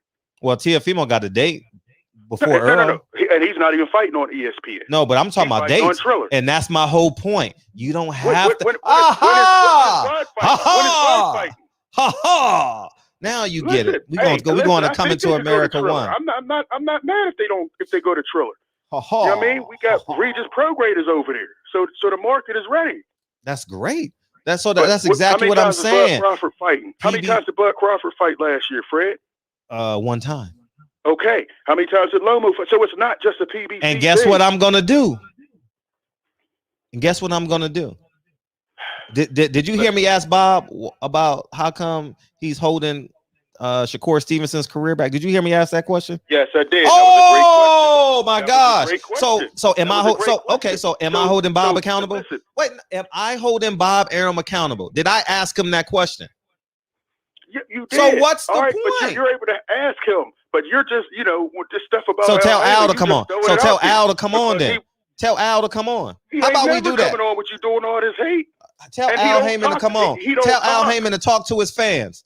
Tell Al Haymon to talk to his fans. I agree. I would like to see that. But tell him we'll to do never it. get a representative. Tell him to do it. Tell him to do it. That's not how he does things. Tell him to do it. He's tell him in to do the shadows. Tell him to do it. I wish I could. Call your homie. Hey, listen, I like when you ask those tough questions to Bob, but you cover for him too. You ask. Okay. Tell me how I covered for him. Tell me how I covered for him. Let's see what happens. No. You accused me of something. Tell me how I covered for Bob. Listen, when we no. You try to find a way to move it over. No, I will never. I don't defend people. I let y'all go. I don't defend. Who have I ever cut off? I mean, you let us all. You let us all. So you're go. contradicting yourself. You just contradicted yourself for 20 minutes. How long you been on this call? I said you let us go off. 22 minutes. 20. You've been contradicting. And so when you let us go off, you don't really be. You may ask one question here or there, but you're not real tough with Bob. You'll ask some questions, but you ain't real tough with Bob, and I understand that because he's your guest. No, I'm not real tough with Bob. No, I'm not real tough with anybody. I just asked the question. Tough with Bob. I just asked the question here or there. But guess what you get to do? We'll come in there and hit with some heavy questions. But guess what you get to do? But guess what you get to do? For 99 cents, you can ask any question you want. Yes, and you so if I don't ask the questions, listen, I'm taking up too much time. So you know I'm right. He got a plan. If I don't ask the question, everybody give Fred his credit. He's bringing us the real, great guests, great content. Give him up as the source when y'all using. Peace. I mean, all y'all got to do is put 99. What's the lowest denominator you can put in a super chat? 25 cents? 1 cent? I don't know. Oh, you hung up, huh? I didn't hang up. I think it's 99 cents. I don't know. 99 cents. Well, guess what? It'll cost you to ask them any question you want. 99 cents. I know. Hey. And I never do that little, but I've always done more than that. And Hey. I'll keep asking. You do ask the question. Hey, Sometimes you reframe them, and you do, and I appreciate that. When Mauricio Suleiman came in, I said, do you favor Mexican fighters? Yeah, that was the most popular. question. That was the most popular question y'all wanted, right? Oh, okay. That was the most one, and then Reggie came in and finished it when he called Reggie a racist. And then when that whole thing was classic. And then I asked him, and then I asked Bob, is Tyson Fury in the black or in the red? He said what? I think he said the red. Oh, yeah. I mean, that's a soft. That's a soft. That ain't a tough question. Everybody knew that. Fury don't sell. They had to give away thousands of tickets. That was common knowledge. Oh, it was? They overpaid for that man. Everybody knew that. He wasn't worth that contract they gave him. Everybody thought it, or everybody knew it? Everybody knew it. Oh, okay. Because he never sold until he got with Wilder. You're the racist. Pardon me? Nothing. Fred, I gotta go, man. I've taken up too much time, man. I appreciate you, man. I was waiting. Y'all give us some respect. Peace. I was waiting on you to call in. So all I'm saying is this. Y'all can't be, y'all motherfuckers are in the double jets line. Like, damn, we gonna get a fight. We gonna get a fight. We gonna get a fight. We gonna get a fight. We gonna get a fight. We gonna get a fight. We gonna get a fight. We gonna get a fight. Oh shit. We gonna get a fight. And this is what it feels like. We gonna get a fight. We gonna get a fight. What's up, man? Listen, Fred, listen. My man. countryman Canelo Alvarez has taken 10% of the dates. That's why there is no calendar. And it's not coming. Oh man, Fred. Why did you do this, man?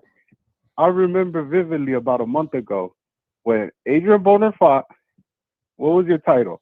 You said, is Adrien Broner's career over? Something like that. Something to that extent, right? Mm-hmm.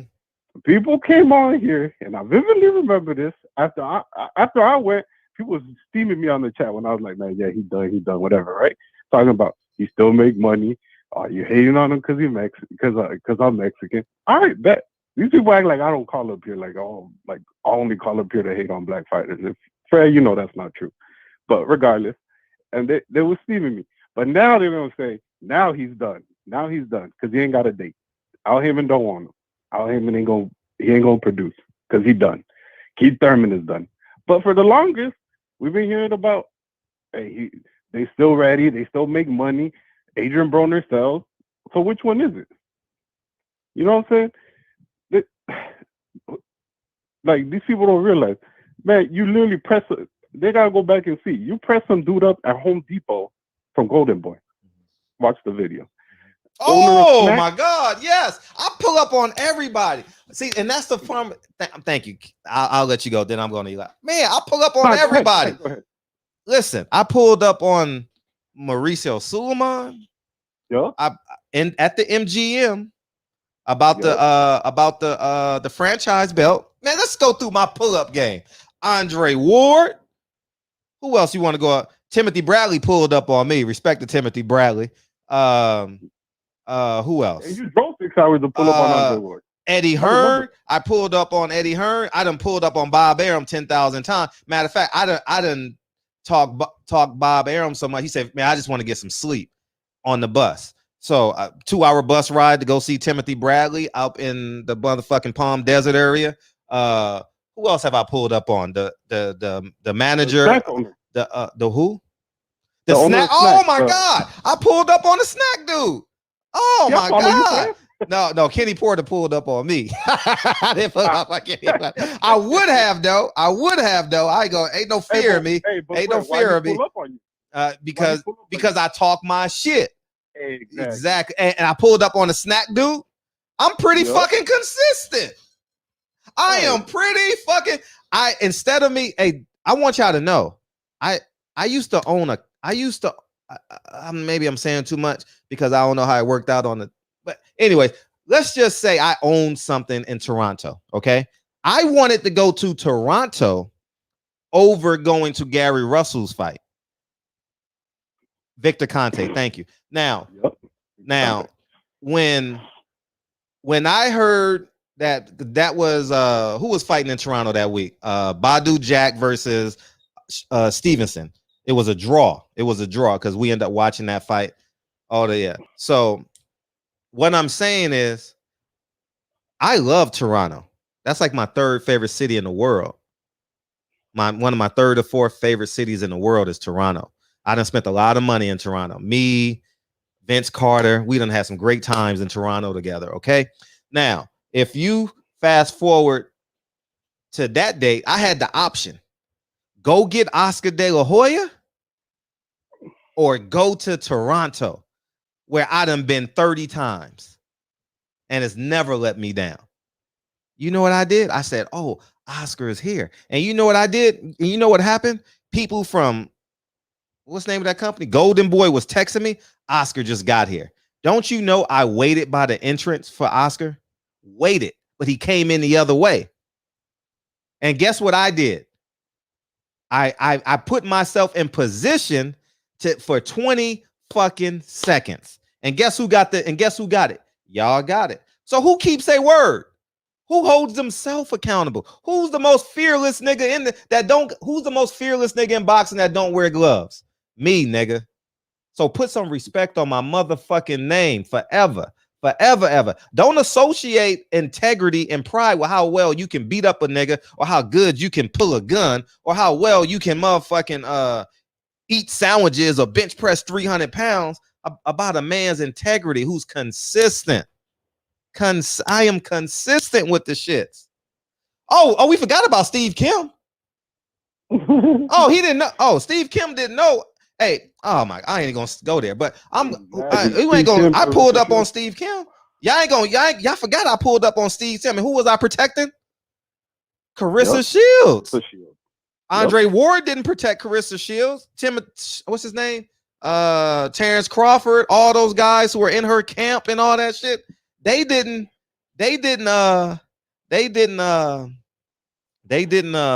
respond. And you know why I don't have credentials? Because I didn't apologize to that white lady. That's why I don't have my credentials. They offered me my credentials if I apologize. I didn't apologize. So bad because you spending.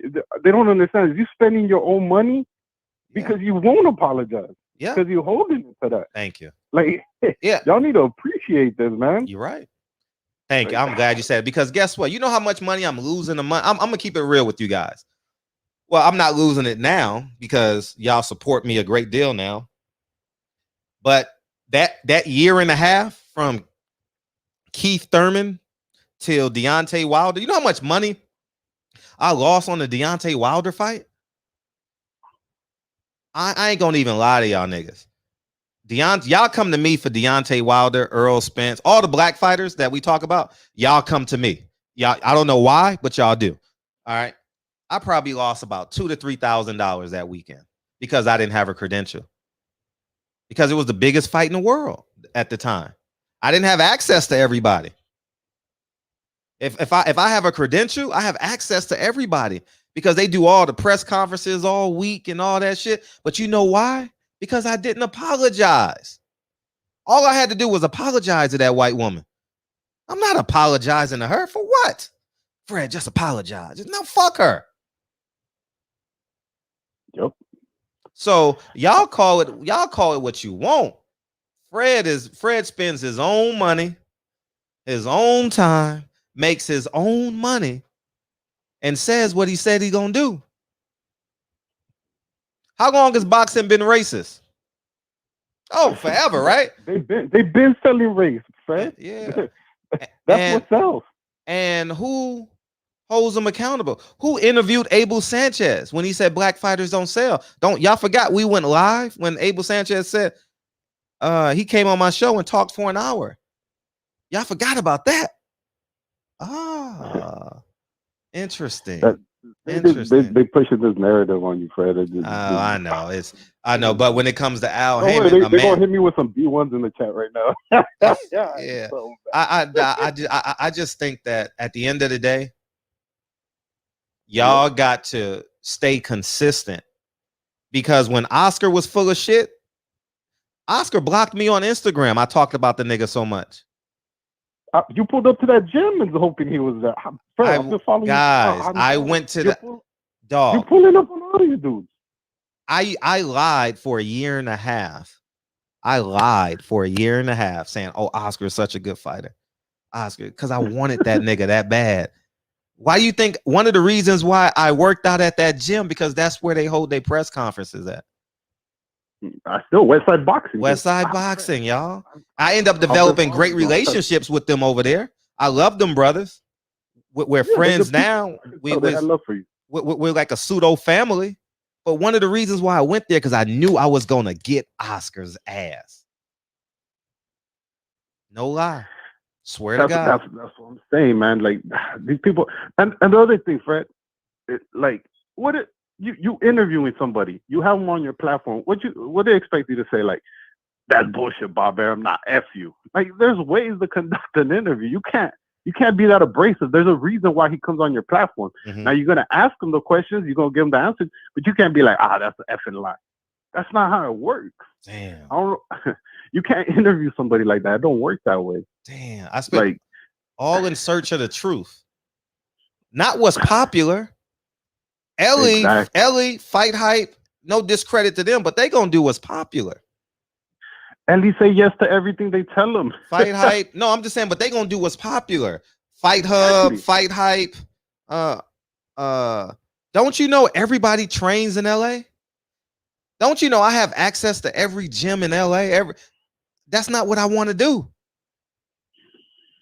I know where Buddy McGirt is every day. I know he gets to the gym 8:30 every morning. That's not what I want to do. Exactly. I'm glad you called in, because we just had to remind the people. Man, I got a hit list that's Hall of Fame worthy. I don't know who put that in the chat, but he said, "You love your Mexican?"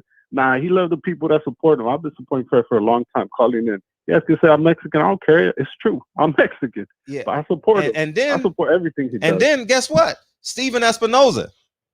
I couldn't get a hold of Al Haymon. So what did I say to Steven Espinoza? Man, we need a fight on Juneteenth, man.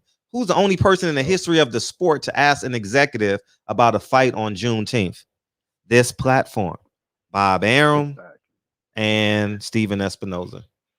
Fred, you got they don't understand. The reason that you got cooked was because you said you wanted to push black storylines, you know? Yeah. They don't get that. You know what they pushing with Adrien Broner? The hood. Gold chains, Lambos. Not the struggle, not the plight. Yeah. Who tried to I tried every number I had on Tank Davis. Every number I had on Tank Davis, I used. I made videos for 2 weeks trying to get Tank's attention because I knew shit like this was coming.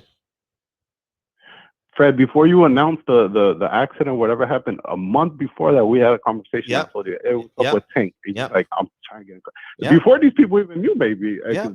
Facts. I'm telling you, like, that's a false narrative. It was, and another thing, like, Al Haymon, I ain't seen him on Trail. I ain't seen him on your show. I ain't seen him on nobody's show.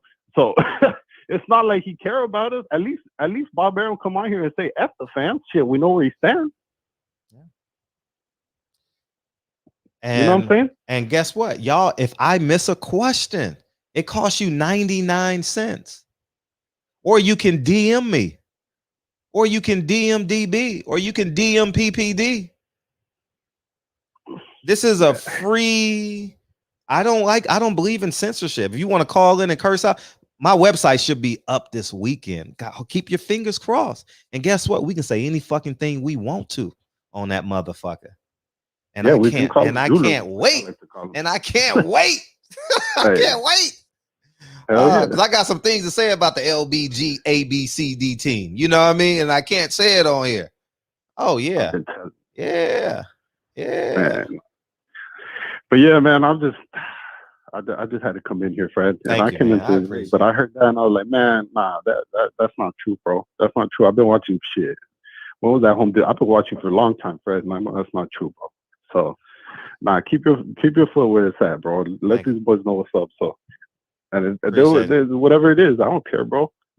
I'm gonna support you regardless, man. Cause you fighting for the sport. Like, it's different, bro. And on top of it, like, who got like, you cultured a different type of show. Like, there's variety in it, you know. I think overall, coming into this, Fred, you know, it's just boxing for me. You know, it's not like, you know, a lot of it has to do with black people, and I don't call them those shows. You know, that's why would I Who got Paulie fired? Who got Paulie fired? Yeah, I swear to God, I would show y'all the emails if I didn't want to release the names. I played poker with them for years.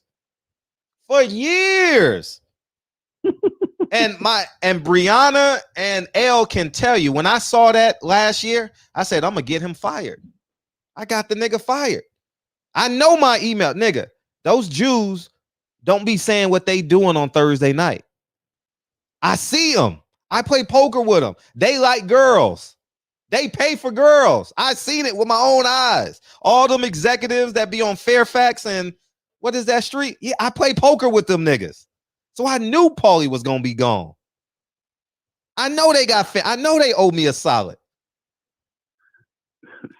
Damn, the hits just keep coming. But the moment you say, hey,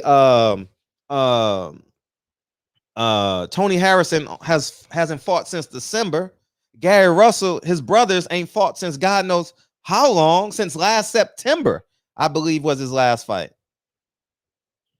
You understand what I'm saying? So at the end of the day, ain't fighting, Fred. So at the end of another thing, hey, everybody always this and Al Haymon do this, and I hate on Al Haymon because I actually like that he had 3 fights, and I was supporting that, man. Even back in the day when I was calling him, if you recall, Fred. But this man went through mountains. When Top Rank released Mikey Garcia, this man went through mountains to go get that, man. So I want to hear about that. You know what I'm saying? Like, he's about, you know what he support? He support the green. He like paper. He like the money. So everything, shoot at everything equally, Fred. Let your nuts hang, man. That's my call. But appreciate it. Regardless, bro, you've been doing it, so keep doing it, man. I'll keep supporting you, bro. I'm waiting for that website too, bro. Oh, thank you. All right, peace. You stay up, bro. All right, thank you. I forgot about my hit list, dog. My hit list in boxing is just, whoo, I got a hit list, dog. Ain't nobody in boxing got a hit list. Dante used to do it. Dante Boxing's Nation used to pull up like that. Outside shit. Nigga, I got I'm in the Hall of Fame already for the people I fuck with. I'm in the Hall of Fame. I'm a Hall of Fame motherfucker right now. For the people that fuck with me, I'm in the Hall of Fame. I said what I said I was gonna do. And I did it. And you know what? I might pull up on Oscar July 3rd. I might pull up on him July 3rd because I need a vacation. Where is that fight gonna be? In Atlanta? Miami? I might need to go to Miami, man. I might need to go to Miami.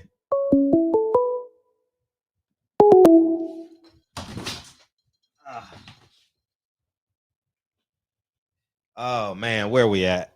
1 second. Yeah, I caught. And guess what? Paulie knows too. Paulie knows what's up. He knows. Man, I worked hard. I didn't work hard, but I would have did the same thing for them. I would have did the same thing if they would have asked me for a favor. You know what I mean? When you y'all know what it is when you out doing dirt with other niggas doing dirt. You know what I'm saying? Like, y'all got to protect each other's dirt. That's all it is. I don't fuck with them niggas. I don't fuck with them, but I knew that if I called for a favor one time, you know, that they were going to listen. You know what I mean?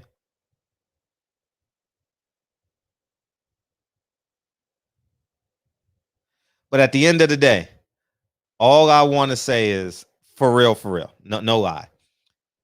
I understand that we have an affinity for Al Haymon because he's black. Who was Al Haymon's number one supporter?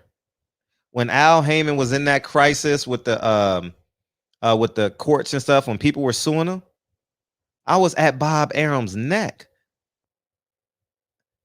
I remember Michael Montero calling me a racist. Steve Kim calling me a race baiter. Abel Sanchez calling me a race baiter. You understand what I'm saying? Like,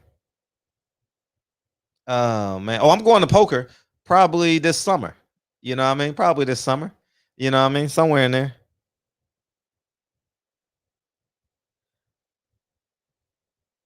But I can't. Oh, but you know what I mean? But I'm doing the show now.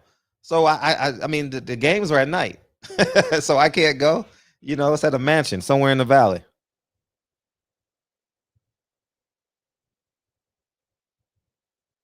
So that's what I'm saying. But I understand we have an affinity for Al Haymon. But I'm gonna tell y'all niggas something. And let me tell you, I don't personalize shit. Y'all think I do. But I know because I took a public speaking course, multiple public speaking course. If you want to get the attention of the people in the back, you be louder than the people in the front. It's really that simple. And if I get louder than the people in the front, y'all niggas in the back gonna pay attention. It's really that easy. It's science. Nothing will disprove that. So I got to use Al Haymon's name every time for it to make sense to y'all. Y'all got to be boxing fans. Because Al Haymon, at the end of the day, got to protect his pockets. At the end of the day, y'all got to protect your pockets. The reason why Drake album ain't out, because Al Haymon ain't making no money. They can't tour. You understand what I'm saying? So y'all should be demanding fights. You understand? Y'all should be demanding fights. Y'all shouldn't be saying the mistakes that I made. I'm told y'all, don't make the same. Because listen, if Al Haymon cared about black fighters, shouldn't he care about me with the black stories? And Tim Smith sat there and listened. I didn't personalize that.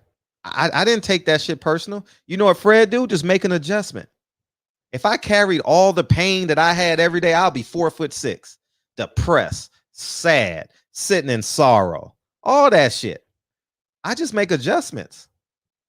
I don't carry the pain from the next day to the next day. I don't. I'm not built that way. I'm very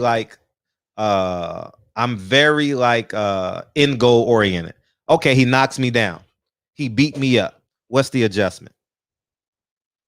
I don't get on him like, fuck that nigga. He ain't shit. Blah, blah, blah. I don't do that shit. I'll put Kenny Porter in the title because I know y'all want to hear it to get y'all attention. Then I'll talk about what I really want to talk about. And the reason why I use Al Haymon's name, you know why? You know why? Because it gets y'all attention. If I'm louder than the people in the front, the people in the back will hear me.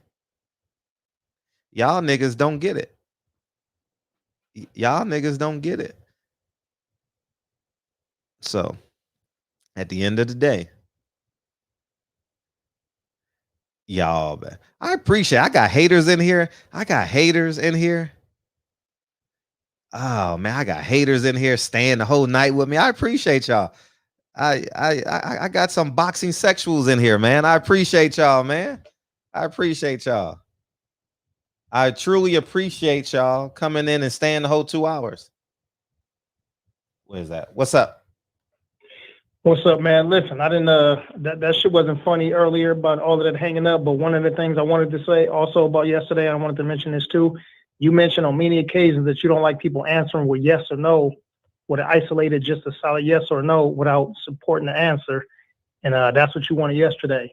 But again, I think that shit was weaselly as fuck of you. And, Weedy. Really? Weedy or so, really? So listen, because you know I don't like to play that punk. All right, we'll just do it like that. So, anyways, all I was saying was this. All I'm saying is this. Y'all niggas are really boxing sexuals. Because y'all like narratives.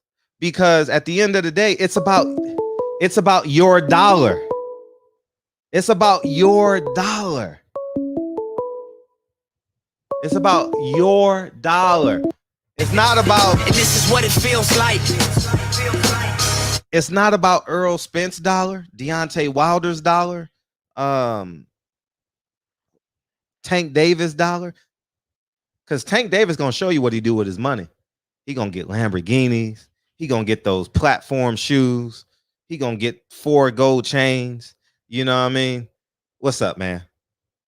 What's up, Fred? What's up? Oh man, what's up? Yeah, I gotta roast Al Haymon too, man. I gotta get on him. You are? You are? I got to, man. What the fuck is he doing? What the fuck is going on? Because your boy can't get a date, huh? Come on, no, his name just Keith Thurman. Look, I want to see Errol Spence too. Man. I like all of them. Errol Spence, Tank, the Charlo brothers. I mean, more so Jamel. I mean, all of them. I mean, the 122 pounders, Deontay Wilder, all of them. They're all really good fighters who can really put an imprint to the fans and future generations and be like, damn, you remember Deontay Wilder? You remember Tank? You remember the Charlo brothers? They really could. They got the talent, the personalities. They got it all. They just need to be active. You get these guys fight 3 times a year, 4 times. I'm telling you, they can bring back boxing. You got, what, over 200 fighters? 200 fighters? You can bring back boxing. You can literally make it a top 3 sport. A top 3 sport in the world. It makes no sense that college sports is bigger than boxing. No sense. It shouldn't be. Well, boxing. I get it. It shouldn't be. It shouldn't be. You should have fans with coming up to the arenas for the Charlo brothers, the Wilder, in droves and thousands with all their merch on, like they do college sports when they have the football teams merch in droves. But this guy Al Haymon, man, I don't get it. I don't get why he just don't do his own network, like try to get his own network, not try to link with Fox or try to link with ESPN or any of them. Because at the end of the day, they're not boxing fans. They're money fans. They're not boxing fans. They don't give a fuck about boxing. None of those executives watch boxing. They don't watch no fucking boxing. They want to see the money. And in this climate, it's hard for these fighters to get the numbers. It really is, because they have to compete with a lot over here in America. They have to compete with a whole lot. And they're also not getting promoted right. They're not getting promoted right. You don't see no fighters, no managers try to push a fighter, hey, let's get a deal with Sprite, Pepsi. Fucking Ryan Garcia barely did anything in his career. He's got to deal with Gatorade. Are you kidding me? And he just got dropped in his last fight. And some people think that fight was rigged, because how you get dropped that hard and the fighter that drops you don't push for the knockout, knowing that he needs a knockout in the first place. So I was reading some on Reddit, boxing, and they was talking about fighters. The reason, partially the reason why fighters don't fight that much, because they don't have control, or they don't know they have as much control as they should. And I think you also mentioned that how a lot of these promoters all collude together to keep the status quo. And my thing is this: I think more fighters need to collude together. That's how Tio got a bit of freedom. He colluded with his own opponent. He did. And a lot of these fighters need to do that. Definitely did. They need to actually look at each other like, look, man, we all in this together. Yeah, we're going to fight, but at the end of the day, you got to put food on the table like I got to put food on the table. Let's work together in the sense that we can work together but still kick each other's ass and make money. They maybe make a trilogy. Make fans say, damn, man, fuck that. Those 3 fights were great. We want a 4th fight. Make it even more money. Look what Estrada and Chocolito is doing. They got a 3rd fight coming up, and they franchise champ Estrada. Because these guys made great fights, and fans want to see a 3rd fight. and then they're active. And back to what I was saying, I read a story on Reddit. They was talking about how in football or soccer, the players were having the same problems at that time as the boxers, where basically they weren't able to play because of contracts or a league or a manager didn't want them to play for whatever reason, or they didn't want to give them their money, or they wanted to hold out, so they wanted to pay them. And one of the players went to the courts, and they had to really fight, and they called it the bondsman ruling. Basically, it was a football player, a soccer player, and they basically had the courts rule in favor of the players because of the fact that under no act of the Treaty of Rome is a club is supposed to have more power over a player where he wants to go and what he wants to earn, especially if he has basically his contract is basically at his end, or he's bringing a lot of views. They shouldn't, and they ruled in favor. And I think boxers in America, they need something like that. They need to be protected a lot. They really do. They really do. And I know that sounds fanatical like that. That's never going to happen. No fucking court in America is going to actually fight on behalf of a fighter. I don't know about that. I don't know. You got Austin Trout suing the WBO.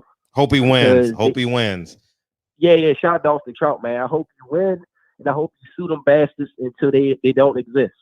And I think even the WBC or WBA back in the day got sued, and they almost went bankrupt because of the lawsuit, and they had to just do a out of court settlement to stop the lawsuit. And I think these fighters just need to band together because it's not only the betterment of themselves and their future, but fighters that are coming up as well. Like, I know some of these fighters got other fighters they like that's young coming up. Maybe somebody that's a friend of theirs that's going to be a boxer and get in the boxing business. Then I think they need to start thinking in that direction. A lot of these guys only think about themselves, and that's hurting the entire game. It's hurting the entire game. And I don't know. I just think that when you hurt the entire game, you hurt the fan base. You make the fans want to go watch UFC. They want to go watch bare knuckle boxing now. Bare knuckle boxing or the exhibition matches. I mean, have you heard Miguel Cotto and Marquez is doing an exhibition match? They need the money. They need the money. I don't blame them. They need the money, but the funny thing is it's money in it though. There's money in it. And I just fear that with these exhibitions from legends coming up, what if there's a league for legends where they just have exhibitions and it becomes very, very popular where people start to kind of choose that, especially casuals, over just watching a championship fight with two top fighters. They're like, I don't want to see that. I don't give a fuck. I don't know that fighter. I don't know them. They barely fight. I want to see Tyson Holyfield 5 or something. You know? But Al Haymon, man, if you listening or whoever you listening, you gotta do better, man. You have over 200 fights. Let them go, man. Let them fucking go. Let them do what they fucking want to do. These are fighters. They want to fight. They want to provide for their family. And Fred, I also want to before I get off, touch on the topic. I don't know if it's a real pushy issue, but I heard Al has something like an advisory contract to these fighters, where specifically they can't come out and speak bad about him. Do you know something about that? I do know something about that. Yeah. I've seen something. It's like a because I've seen it when Golden Boy and Bob both sued Al, and all the documents of their lawsuit came out, and they exposed that basically. And I saw someone says every fighter basically under PBC is under some type of specific contract, which is an advisory contract, which I didn't know that was possible. As far as if you're considered a promoter like Al is supposed to be. But I didn't know that. And he basically has first and last suggestion on their career choice. Yeah. That's true. Fucking ridiculous. That's ridiculous. Boxing is the wild, wild west of sports. It's supposed to be a free-for-all. It's supposed to be, a poor man's sport, but also a giver's choice where the fighter can do what he fucking wants. Basically, based on the point, they basically lay their lives every time they step in that fucking ring. Every time. And under the Muhammad Ali Act, I thought fighters knew from that they can have way more freedom after that. And I'm just confused. I feel like all these contracts is messing the freedom up. It's messing these guys' freedom up. It's messing up the sport. These specific contract and these details is fucking the sport up, and that's the problem. That's one of the problems. The knowledge these fighters are being told is some of it is a lie. They're not also being told, and a lot of these promoters and managers, like you said, are colluding together. I feel like the entire boxers, the legends from the sport, they need to come and help these young guys, give them game, or the young guys need to go to the legends, ask them questions. They know about getting fucked over. They know.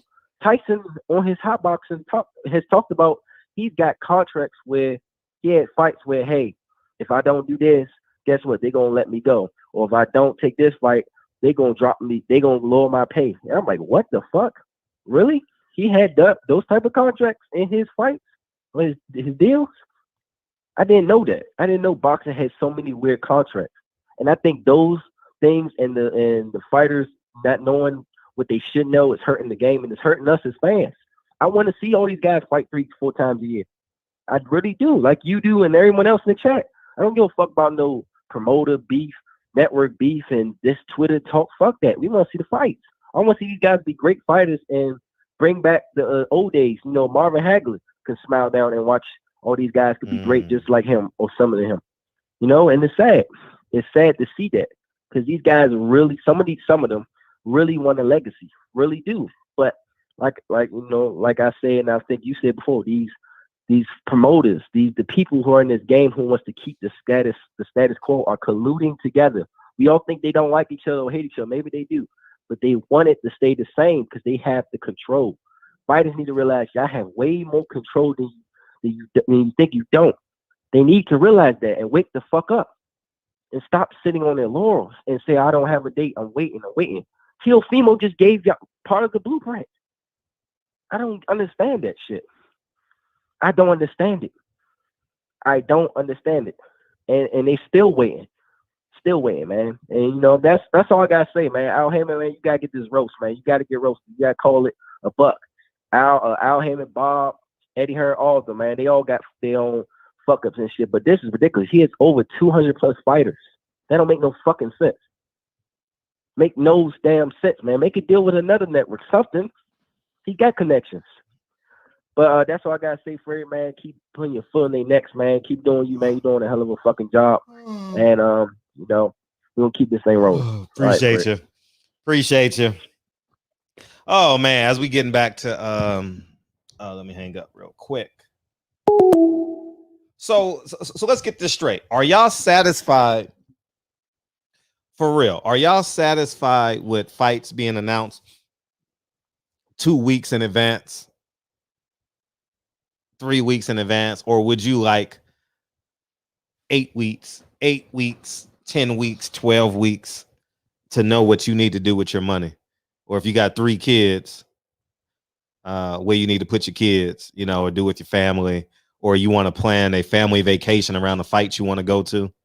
Like me, I want to go to Disney World, but I don't want to come home and then get back on the plane. I want to save as much money as I can. I want to go to Disney World and I want to go to a fight.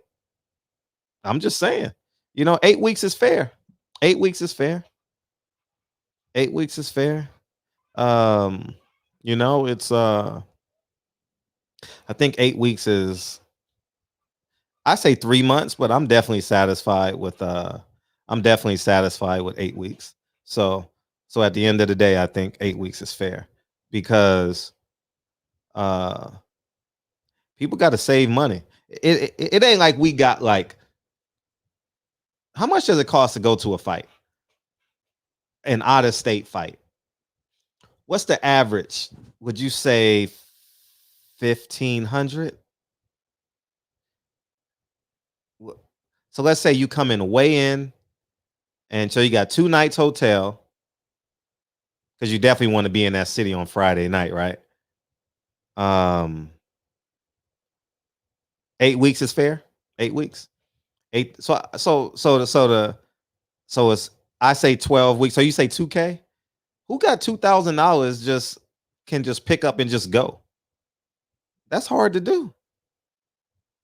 That's hard to do, man. I mean, like, if like you really want to like maximize your dollar, you want people to plan around it, because you want people to say, I'm going to your event, I'm not going to their event. You know, so $2,000 is what it is. I would say that because I always get in. I always leave Wednesday. I get there Thursday because I try and save a night on hotel. So I get there Thursday. So I got Thursday night, Friday night, and I never get a hotel Saturday night. I just sleep in my rental car and go straight to the airport. So let's say I'm 150, 150. The rental car is 150. Airfare is 300. That's $700. $300 for the airfare, $150 a night. New York is $200 a night for a hotel. So Vegas, is what you want to pay for. So let's say 150, 150, 150, 150 for the rental car, 450. That's 750 plus $100 for the gas. That's 850. Food, 1150. The ticket to the fight, 250. 1150. That's 1350. You're looking at $2,000. You're looking at $1,500 to $2,000. And that's what it costs. It cost me $150 a night to get a hotel in Dallas. It cost me $200 in New York. And in Vegas, it cost me about $100 to $150. So depending on where you want to stay. So at the end of the day, so if you want to go to the fight, like those free fights, they want you to attend the fight because they need the gate. So I think that we need to be cognizant of that and just don't think about ourselves, but the entire sport of boxing. If we want the entire sport of boxing to flourish, I think 8 weeks is the minimum. I think 8 week is the minimum, and whatever else is cool with. But I think if you do anything less than 8 weeks, you're not maximizing your fan base. It's like when the NFL schedule drops. That's the biggest day. That's the biggest non-competitive day in sports when the NFL schedule drops. Because you say, you know what? I'm going to the 49ers versus the New England game. And that game gets sold out. Or how about when Michael Jordan was playing for the Washington Wizards? It sold out in no time. I had season tickets to the Clippers then. So I give you another example. When Grant Hill and Tracy McGrady played in Orlando, and those tickets sold out. So you see what I'm saying about scheduling? How people plan they lives around going to 2 or 3 sporting events a year? So we really got to start being realistic about this shit. And I don't care if it's Al Haymon, Bob Arum, Eddie Hearn. How the fuck can the average fan pick up $2,000 in 4 weeks? How? How, Sway? I know that NFL schedule, when that NFL schedule dropped, when I used to watch, I'm not much into boxing, is probably the only thing that I get to outside of the playoffs, outside of just sports in the playoffs. But when that NFL thing dropped, oh man, it was the shit. Or when UCLA plays UCLA, when USC plays UCLA or whatever state you live in, your schedule is marked. And then we come to boxing and we lie. We come to boxing and we lie. And you got to take that into account. When you're spending money, no one can the masses cannot impulsively spend $2,000. Who can impulsively consistently spend $2,000? I can't. I'm not sure who else. Oh, we got, what's up, Dion? Fight on, man. So I think that we got to stop being selfish and think about the entire sport of boxing. And when we do that, boxing is going to succeed. You know why the NBA is so successful? Because people know what they're getting. It's really that simple. You know why the NFL is so successful? Because it has violence and people know what they're getting. Boxing, we don't know what we're getting. We gotta beg. We gotta beg. We gotta beg for the bare necessities. We gotta for the bare necessities. So when we start accepting who we are, stop thinking your role is bigger than what it is. You don't convince the fighter to do shit. You don't convince, for the most part, you don't convince the promoter to do shit. You either pay or don't pay. That's it. Bob Arum don't call you and be like, hey, so what you want to do? So what should we do with Lomachenko? He came in here and said, oh, I want Deontay Wilder to fight Tyson Fury. Remember when Deacon 305 told him, we really want that fight? He says, I'm going to do my best to make it happen. Everybody knew he was lying.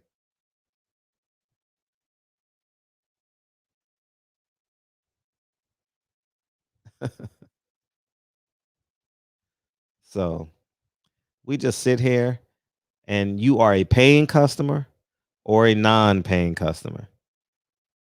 And that's it.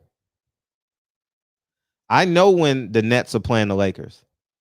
A couple of weeks ago, you know what I did? I watched that game.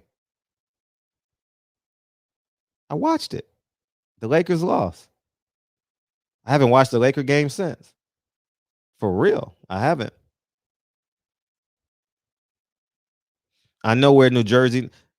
All I got to do is go to Google, and I know where the New Jersey Nets is going to be next Wednesday. You know the most important question y'all care about? Who you fighting next? How many times you going to fight this year? But y'all won't admit it. Y'all want to come in the chat and be businessmen. And that's cool. We can have those conversations. But we still got to accept who we are. We're paying customers or non-paying customers. That's it.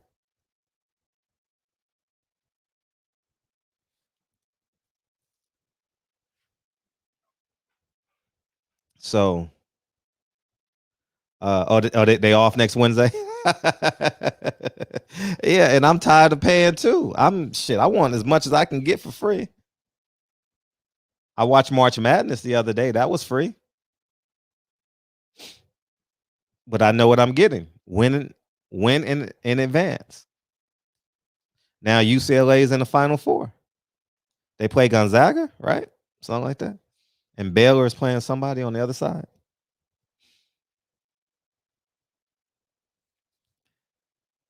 So we're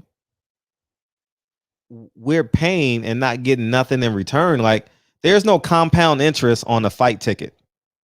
And what I mean by that, follow me when I say this. Let me sit up. When you pay for an NBA ticket, there's compound interest on that. Because they're going to be first, second, third, fourth in their division. And you know when they go to the playoffs, they have a chance to win the championship. In boxing, when you go see Earl Spence versus Danny Garcia,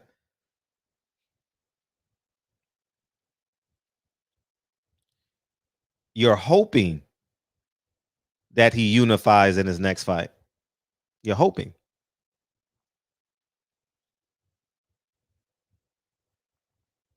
So I think fans need to start.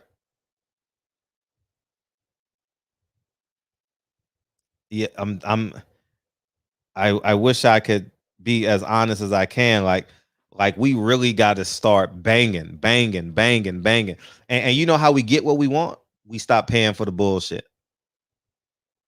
Stop paying for the bullshit. Alabama versus LSU. I'll tell you guys a great story about Alabama LSU. You know, when I went to go see Deontay Wilder, remember when I went to Deontay Wilder's camp in Alabama? You know what I scheduled it around? The Alabama versus LSU game. I got there Thursday, went and saw Deontay Wilder Wednesday, Thursday, one of them days. And then I paid $500, $540 for a $40 ticket to the Alabama LSU game. LSU won. And then you know what I did? I realized that I was watching the best quarterback I realized I was watching the best quarterback I've seen since Matt Leinart. And you know what I did?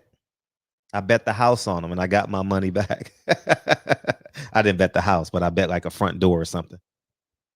You understand what I'm saying? I could have went and saw Deontay Wilder the week before, the week after. I'm like, no, I want to go to this game. And you know why we knew that? I knew that game was there because it was a schedule. Now I understand we can't predict who wins and who loses, but I wish I knew when Earl Spence was fighting. I ain't lying. I wish I knew. I want to plan my motherfucking Disney World trip. I'm being honest. I was going to plan the Disney World trip this week or last week, whenever I mentioned it to you. I think I mentioned it to y'all last week, right? And I didn't plan it because I don't want to come home. I want to go from Disney World. Dre and Lincoln and Kennedy, they come back to LA and I go to the fight. I'll tell you guys another example how I planned out my trip. I went to Atlanta to go look at some property. Yeah, this is years ago. You know when I planned that trip? Keith Thurman, Sean Porter, June of 2016, I think that fight was. It was in New York because I knew Atlanta was only a 90-minute plane ride.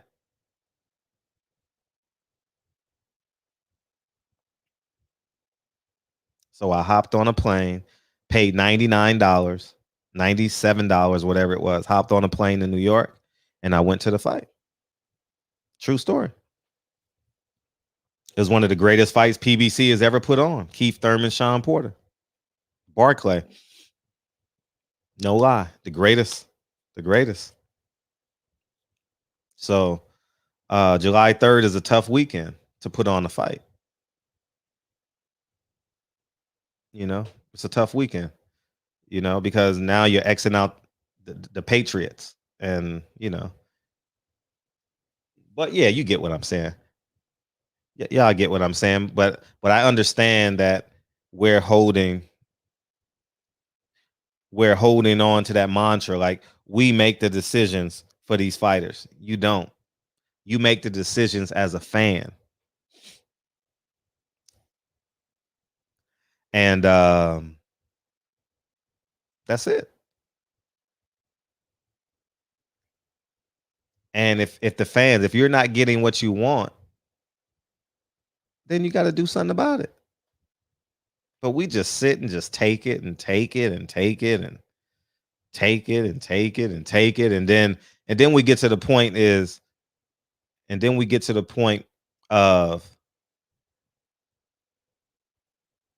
I rather pay an extra so and so because he's black. But they're not acting black.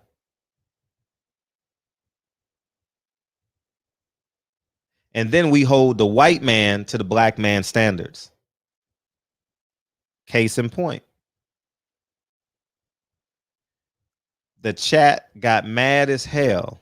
And when I say mad, go back and watch that show. I was watching the chat. Y'all got mad because Inoue is fighting on Juneteenth. He's why should he care about Juneteenth?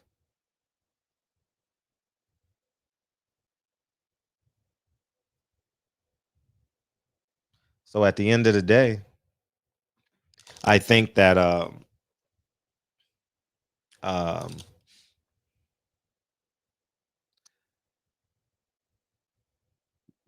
we got to hold everybody accountable across the board because the business of boxing doesn't act black. Trust me, the business of boxing doesn't act black, y'all. I've seen it with my own eyes. I've seen it with my own eyes. Y'all yelled and cursed out Bob Arum for that a new way fight. Y'all did it yesterday. But if Al Haymon doesn't put on a Juneteenth fight, you know what y'all gonna say? Oh, it's okay. But y'all cursed out Bob Arum. Now you see how you have selective anger? You're more mad at a non-black. That's called Stockholm syndrome. When you're mad at your oppressor, but you're not mad at the man who has a black man who has the power to grant you your wishes. And it's rather easy. Because he got 3 fighters that can sell out an arena depending on the size in Houston or Dallas, Texas. I don't ask Bob Arum. You know how easy it is for me to say, Bob, hey, your little cornball, Evan Cornball, that nigga took my credential. You know how easy it is for me to say, Bob be like, man, don't worry about him.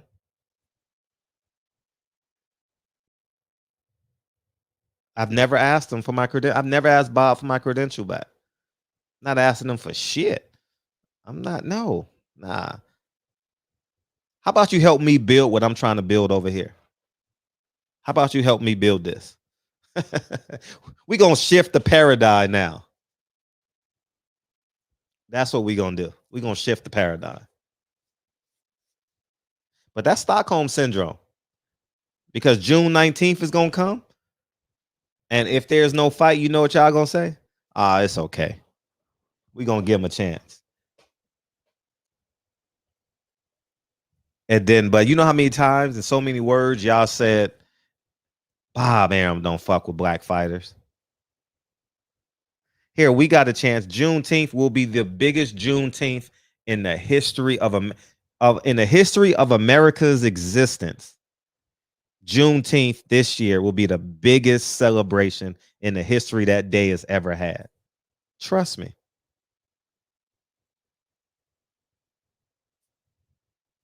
Trust me.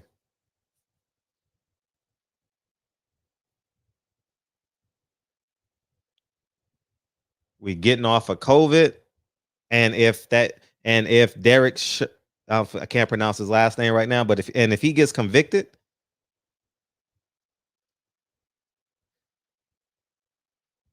it's Stockholm syndrome is when you're expecting something from your oppressor, right? Did I? That's Stockholm syndrome, isn't it? Isn't that Tank? When you're agreeing with your oppressor, if I'm not mistaken. I don't feel like defining it, but I you got me, Tank. You can do that point for me. But that's where we're at with this. That's exactly where we're at. Juneteenth post is our day. It's our day, right? Oh, I said the opposite. My bad. Yeah. Okay. Thank you. But at the end of the day, it's when you defend. Thank you. I'm backwards. Thank you. When you defend your oppressor, I stand corrected. My bad. My bus. I'm wrong. But I'm dyslexic, man. I'm dyslexic. Oh man. But I'm fed up with. I'm not fed up. I'm just over boxing. Like I'm really over boxing. And that's why I thank God that this is an interview platform, because I couldn't come over here. I mean, I would, but at the end of the day, thank you, Howard. I said it the wrong way. I said it the wrong way. And just tell these fucking narratives like we watching Real Housewives of Atlanta or some shit. These niggas ain't fighting. And you know what we need to do? We need to hold them accountable. The niggas ain't fighting. They ain't fighting. The Charlos fought in September. The earliest they can fight is June. That means they've been out for 10 months. Terrence Crawford fought in October. He's been out for, was it October or November? Somewhere in there. But he's been out for 7 months.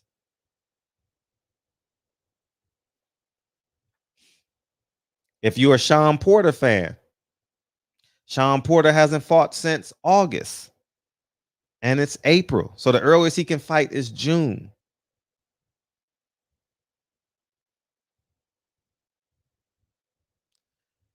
Don't celebrate the man.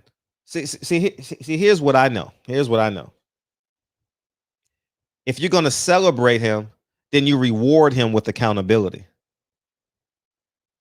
And that's the biggest thing that you can do. So if you're going to celebrate the Lakers, or if you're going to celebrate the New Jersey Nets for getting 5 All-Stars, then you got to hold them, and you got to hold them accountable for winning the championship. Right? That makes sense in basketball, right? So if Al Haymon gets all the top fighters, then you got to hold them accountable for winning. You know what I mean? So I just think that at the end of the day, I just want the fights. I'll pay $200 for the ticket. Oh, I'll pay $50 and then pay the usher $50 and I'll be on the floor. You know what I mean? Or borrow one of my buddy's credentials and walk on the floor. Something got to give. But that's typically how I get it done. And but at the end of the day, I don't care if you're Mexican, white, black. We all have an affinity for our favorite fighters. Hold them accountable to fight. It's really that simple.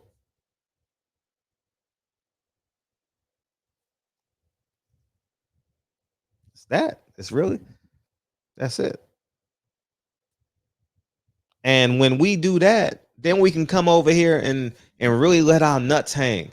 Then we'll really know who's the best fighter. Then we'll know who's better, Earl Spence or Terrence Crawford. So I think that we got to accept who we are. We really got to accept who we are.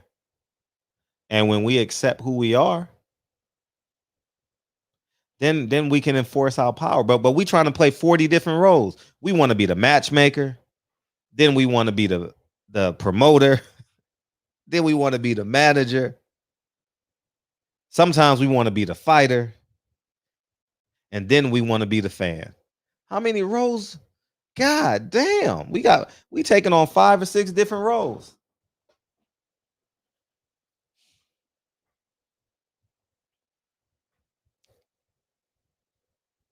Like I said, I think Chris Arreola, what's the guy's name? Chris Arreola and Andy Ruiz is Mexican exploitation. I do. I think it's highway robbery. See a fool, play a fool. That's all I'm saying. Tank Davis should be fighting Gary Russell next. And we know it. We know Tank Davis should be fighting Gary Russell next. It makes too much sense. It's too much. It sounds too much like right. You know Terrence Crawford should be fighting Ugas next. Or Earl Spence should be fighting Ugas next.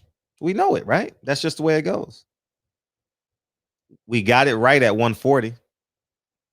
How that came together, I don't know, but they got it right. 135, they fucking taking us on a wild goose ride. 135 has done played us. Ryan Garcia done played the game the best.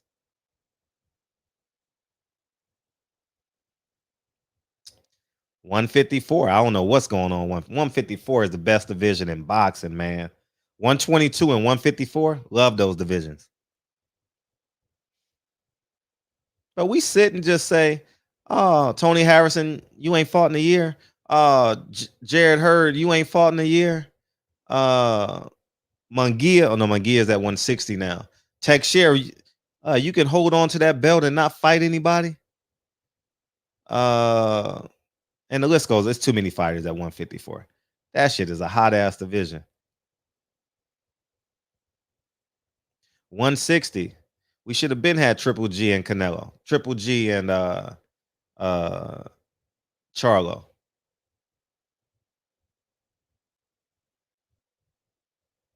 That's it.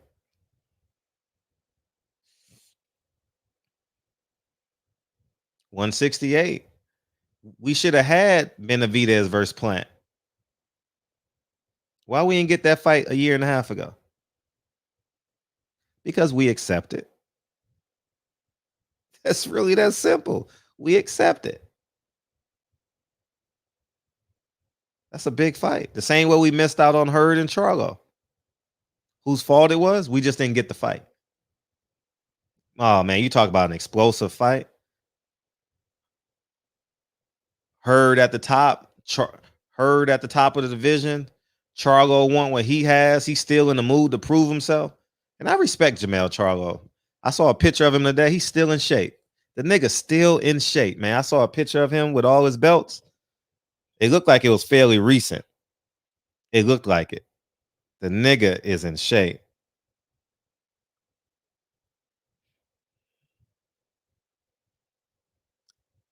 I think so. So yeah, that's what it is. That would have been a great fight. Hurd Charlo in New York. Sheesh. Monster fight. Monster fight. You talk about all action. It would have been an all action fight. Can Charlo break down Hurd? Is Charlo power really that real? Would have been interesting. It would have been fun to watch. It would have been a great 8-round fight. It would have been fight of the year. That would have been fight of the year. They would have landed over 40% of their punches. No doubt in my mind. Maybe more. Whew, what a fight that would have been.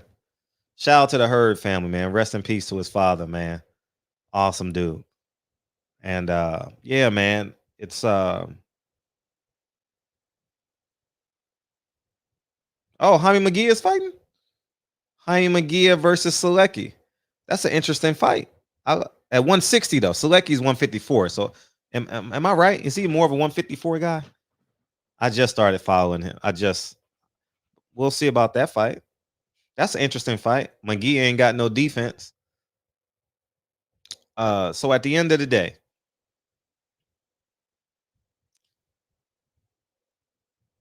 y'all gotta start thinking big picture. And y'all can get emotional about Al Haymon. Al Haymon ain't getting emotional about your ass. You can get emotional about Bob Arum. Bob Arum ain't getting emotional about your ass. You can get emotional with Eddie Hearn. He ain't getting emotional about your ass. It's really that easy. If they cared, they would give you what you need as a boxing fan. They would nourish you. But we ain't getting no nourishment. We ain't getting no nourishment at all. Zero nourishment. We sitting over here begging for a setup fight. Oh, niggas were really saying, oh, Keith Thurman, you just need a tune-up. We're begging Keith Thurman to get in the ring for a tune-up, and he been out of the ring 2 years. We just want to see you fight, Keith. Man, boxing is in a bad space when we got niggas begging for a tune-up. Oh, man. Man. Oh, man. Yeah, Sam Watson's good. I spoke to him the day I found out Fred Hurd passed away. What was that, last week, 2 weeks ago? And by the way, we sent the Hurd family flowers on behalf of the barbershop. So that's the least we could have done. So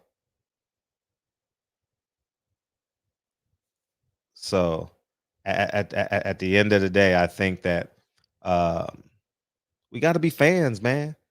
We got to be fans. Yeah, man. I think, and it's it's hard because it's an oppressive sport. And I had this thought. What inspired this thought? I can't remember, but I touched on it yesterday or 2 days ago. If boxing has been racist for 100 years,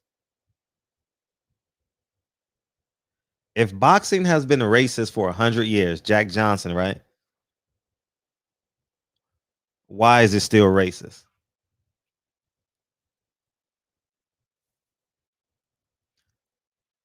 You get what I'm saying? If boxing has been a sport for 100 years, why is it still racist?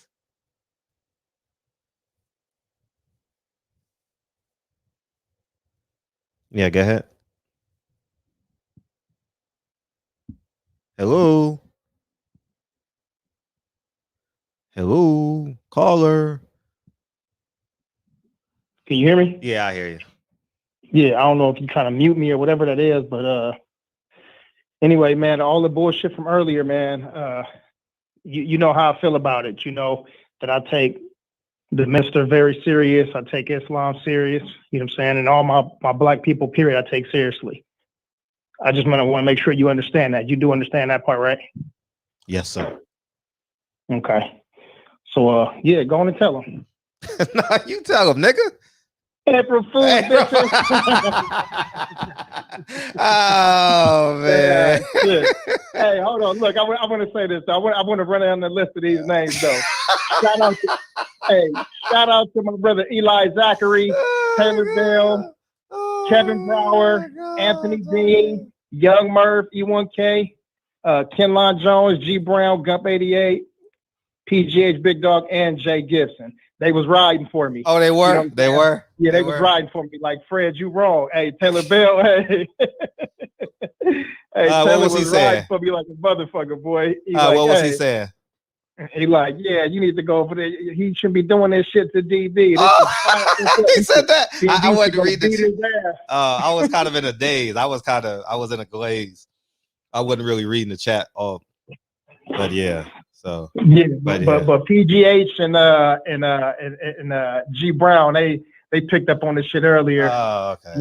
And he was like, hold on, man, it's April, and today April 1st. Oh, okay. I'm like, yeah, look. Okay. E1K said, man, I couldn't believe it. Yeah, man, but shout out to those people. It's crazy. I remember when I was like I was probably about 12 or 13 and shit. And I was like, damn, it'd be cool if I could, do a fake funeral. You know what I'm saying? I remember I was telling my big brother this shit. And he was like, you crazy. And he like, what the fuck you do that for? I'm like, because I want to see who's going to be there. If all the girls going to come and they're going to be crying, if they really love me. And then you just pop up at the damn casket. Ah!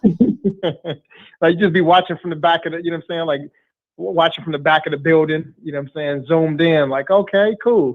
Like, damn, we're Junebug. He's supposed to be my best friend and shit. He ain't even here. Like, damn, this shit fucked up. But yeah, man. Santos said, y'all got me. I was worried. Pretty good, fellas. Appreciate you. Salute to you, Santos. Brother Code 10, what up with your family? Let's see. By the way, I think the fight is fixed Saturday, by the way. I think the little white guy, the little leprechaun gonna win. On Saturday? Oh, fuck yeah. Oh, man. What's his name? Carl Frampton. He gonna beat Herring. I mean, neither one of them ain't special, but yeah, but I think he gonna win. If a close fight, he wins. He gotta knock him down. He gotta beat him bad.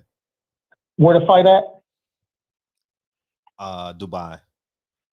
Oh yeah. Brother gotta do it over here. Yeah, got Yova laughing and shit. D-Man, what up, so this blunt, really. Yeah, Dave Jackson, y'all play too much. Young world, yeah, Picasso. Let me see. TT said, I officially hate both of you, DB and Fred. Shit. Bro, where you at? Can you hear me? Yeah, I'm listening. Yeah. Oh, okay. Shit. You over there dead silent. You know I don't like that punk shit. Shit. Yeah, good stuff, man. But DJ said, John Wildin. Yeah, man. Well, today is the last day in the shop, man. Today is Friday for us. Oh, shout out to my brother Tank, too, man, the Sweet Science Examiner, Asia Math, and my brother Mir. Yeah, they was all, you know what I'm saying, words of encouragement and inspiration and not feeding into the drama. And I noticed, you know what I'm saying, it was about a handful of people, about 6 or 7, you know what I'm saying, with the bullshit. They like to see that. Me and Fred ain't going nowhere. That's my brother, straight up and down. You know what I'm saying? I was trying hard to keep a straight face. I was biting my lip. I was like, John Sally said, bite your lip. I remember he said that, and then I was like, bite the lip, Fred. Bite your lip. Bite the lip. I seen you, and right before you was finna crack, that's when you hung up the phone. Yeah. I'm like, I ain't even finished getting off yet. I know. And then I was really mad you hung up the phone because I didn't get to get off. Oh, man. Shit, man. Yeah, me and Fred ain't going nowhere. Shit, that's what it is. And Patty Dean along with us, too. That shit is never going nowhere. Y'all got brothers and cousins that y'all agree and disagree with, and we damn sure disagree on some things. You know what I'm saying? Clearly. But, you know, that's to go without saying. We human beings, and, you know, shit, we all raised different, you know? Yeah. So, but it also says too, man, if you look in the Bible and the Quran, it says that you have dominion over your own mind. So every man thinks differently, straight up. So yeah, we have control of our brains. But yeah. Grandma. Yeah, this whole show, there go Fred hating on Al again. Y'all niggas, man, I want to hear what y'all gonna say June 20th, because y'all already know what the title of the PBC, no Juneteenth fight. That's okay. So let's go back to the Al Haymon. Yeah, go ahead. I'm sorry, the Bob Arum. You said he doesn't owe anything to Juneteenth. He doesn't owe anything. But when Bob came and I initially asked him the first day, and Tank put it in the chat, Bob Arum agreed to do something. He's like, yeah, I'm looking at that. He was, remember when he talked about Black History Month? I was here. Yeah. Mm-hmm. So Bob told us that he would do something. He doesn't owe us shit. He should have just said, nah, that's not really in my mill park. You know, I'm not concerned with that. But when he told us that's what he was going to do, then we held him, as you say, accountable. Yeah, but Bob is Bob, man.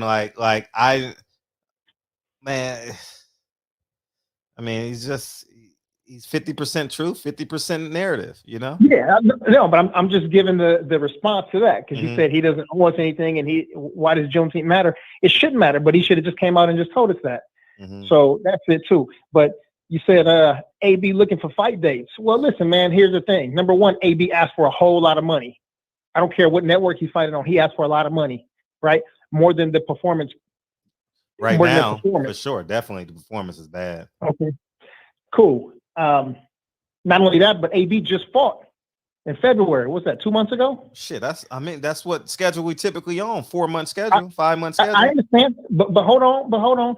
Are these dudes fighting? I mean, you act like these dudes on Kevin Holland's schedule or something. Like these dudes fighting 6, 7, 8 times a year. Okay. Who's Kevin Holland? Who's Kevin Holland? Kevin Holland is a UFC middleweight that fought 5 times last year. Fought just accepted a short notice fight to fight next week as well. And he just fought 2 weeks ago. You know what I'm saying? So like that's 7 times in 11 months. That's some shit. But we're gonna talk about that on the boxing section later on with Kyle, with DJ. But AB asked for a lot of money. Keith Thurman did the same thing. Remember, Keith Thurman was in negotiations with Manny Pacquiao. Remember, Keith Thurman was in negotiations with Terrence Crawford, supposedly, right? All these things happen, and Keith Thurman is also asking for a whole lot of money since he came back from his wedding. We're not paying for your wedding for you. Fuck that. You know what I'm saying? So these dudes sit back and, yeah, Al Haymon paid these guys a lot of money and paid them good money so they could have their lives in order. He give these dudes jobs as commentators, ringside announcers, and all of these other things, and advises them on how to do things with their money, right? And how to move forward with their career. Now these dudes want to sit back because they made millions and they want to floss on Instagram and they want to do Facebook Lives and talk about all of the money and shit. And now they're begging for fights because they sat on their lazy asses. Come on, man. It's like if your pops keep telling you, hey, man don't have no place in the bed when the sun come up. Man don't have no place in the bed when the sun come up. Sun come up and you steadily laying on your ass. He said, all right, cool. Listen, I ain't going to force you to do nothing. But when you turn 18, you getting the fuck out my house. Okay, you lay around and then your 18th birthday come around and he said, yeah, cool, happy birthday. Here go $100 and now get out my house. Oh, man, my pop's tripping. Pop's being a bitch. No, you can't do Al Haymon like that. Al Haymon told you to get your ass up but before the sun come up and do something. And these dudes didn't want to accept fights. They want to be high sign and all of that. So, man, listen, it's on them now. Now they begging that you got to put me in there right now. Well, nobody told you to go out and sock 15 people in Las Vegas and to be fucking with these women. AB, that's your fault. You can't blame that. And Fred, you can't blame Al Haymon for what AB is doing outside of the ring. Got these legal issues, and now they need to pay for shit. That ain't right. So anyway, and yeah, we all know. I mean, Gary Russell Jr. Listen, we can't. Certain fighters, there's maybe 5 or 6 fighters that we can't talk about because they're special cases, right? Gary Russell Jr. is just his own special case. We can't talk about Canelo because that's his own special case. You know, you said, oh, Canelo's over there on this network and he's fighting a whole lot. Man, it's just the whole game with these guys are just with those certain fighters are just different. So, but for the majority of them, shit, they should have been asking for these fights halfway through 2020. That's it. So, but yeah, we're gonna blame Al. Blame Al. Yeah, fuck Kelly Swanson, but shit. Let's blame Al for fighters not doing their thing. These fighters, if they really wanted to fight, they'd be banging his line. They'd be knocking at his door. They'd be trying to have meetings with him. Shit, I think they are. Shit, no, they not. They coming out doing this shit right with those two.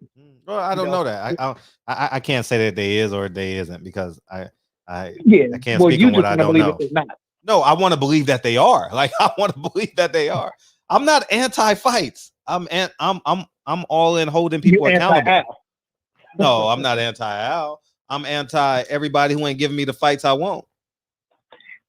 Okay. So again, we should be mad at the fighters. These fighters have an opportunity to. And one thing, listen, you know, you'll hear me criticize Dana White for the shit that he does bad, for sure. That's a guarantee. DJ know that for sure. Hey, let me tell you something when you're done about. But there's some things that he does right. And when guys start calling his phone and harassing him, he will tell everybody in the press conference. He would be like, man, listen, this guy would not stop calling my phone and texting me every day saying, give me the fight, give me the fight. The guy's not even ranked, but guess what? Now he's fighting the number 6 ranked guy.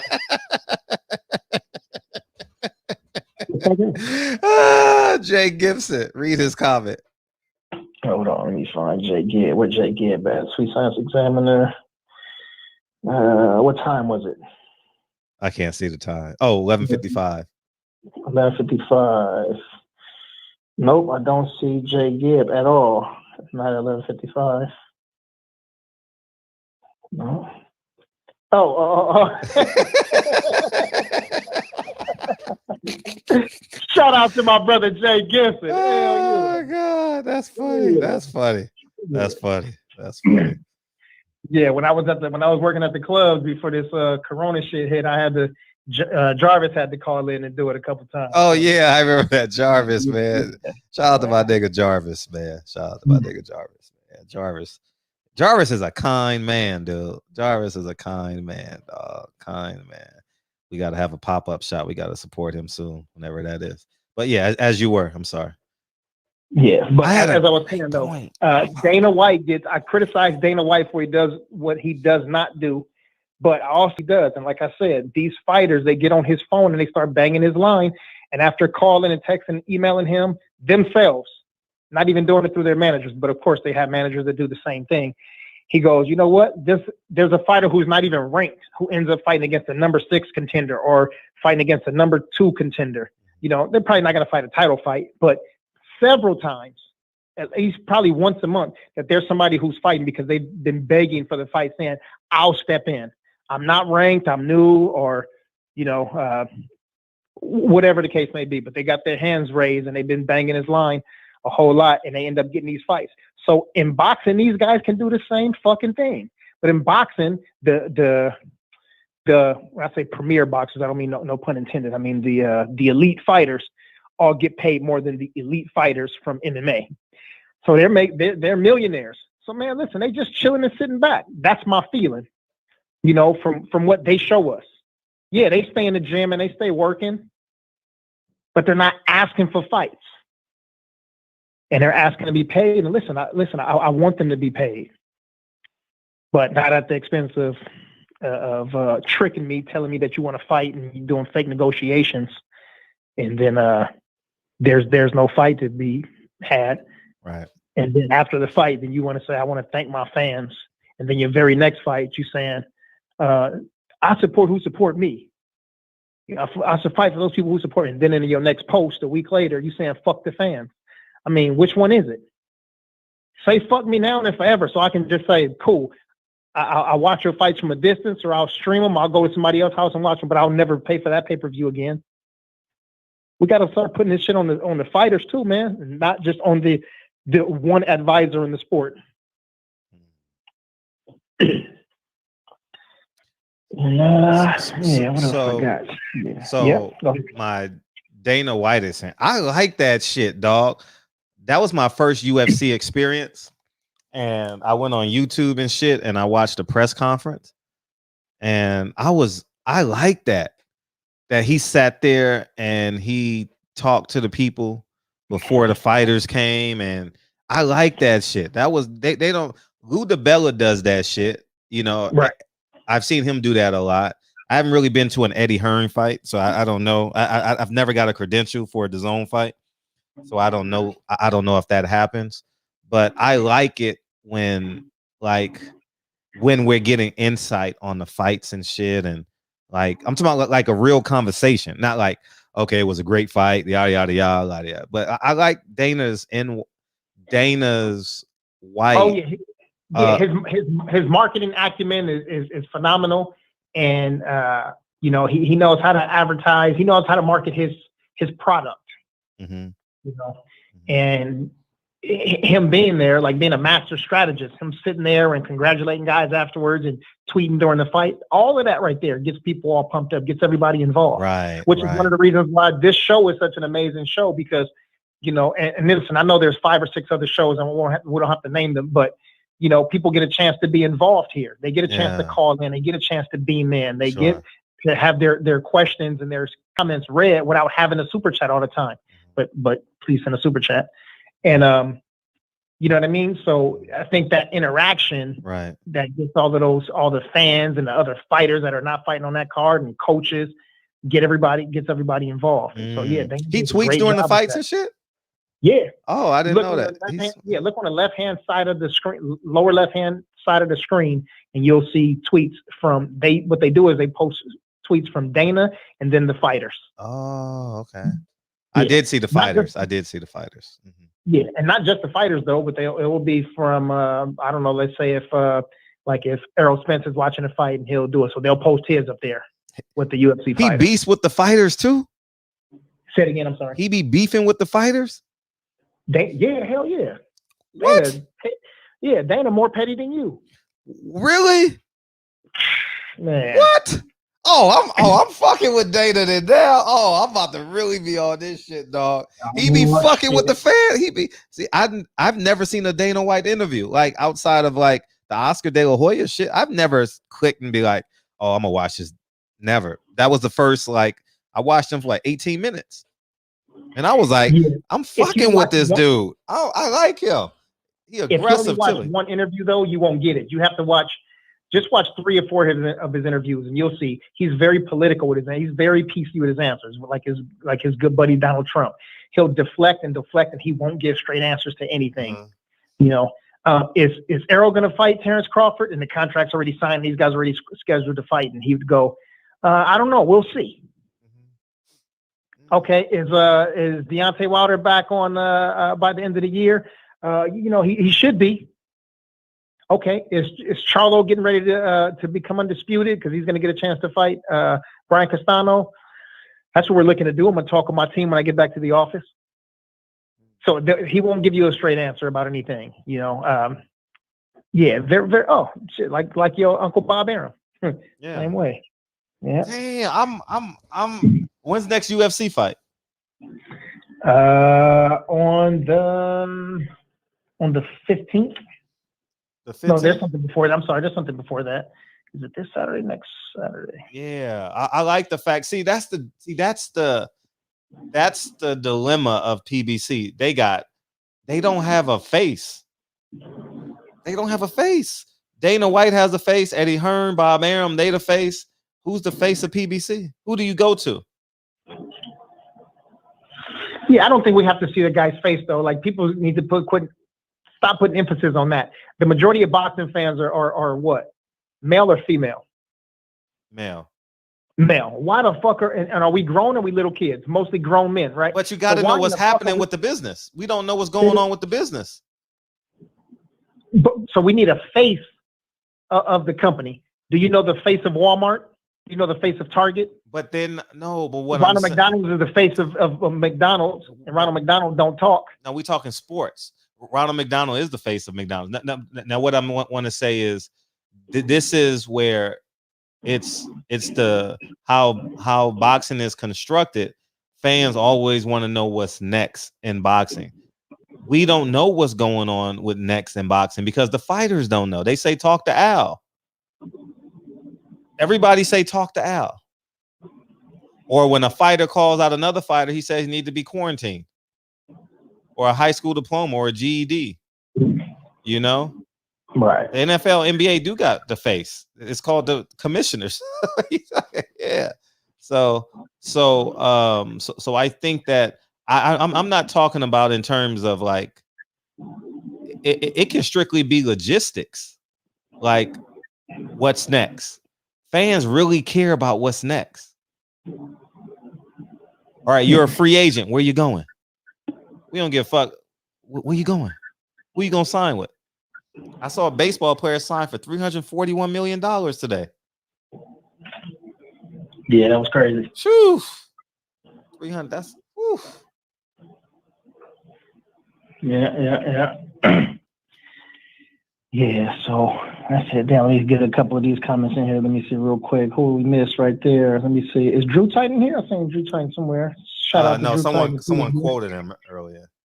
Oh, okay, that's what they was doing. Let's see. Young World in there. Young World was laughing at it earlier. UFC booked through June. That's long enough. Yeah. Every weekend.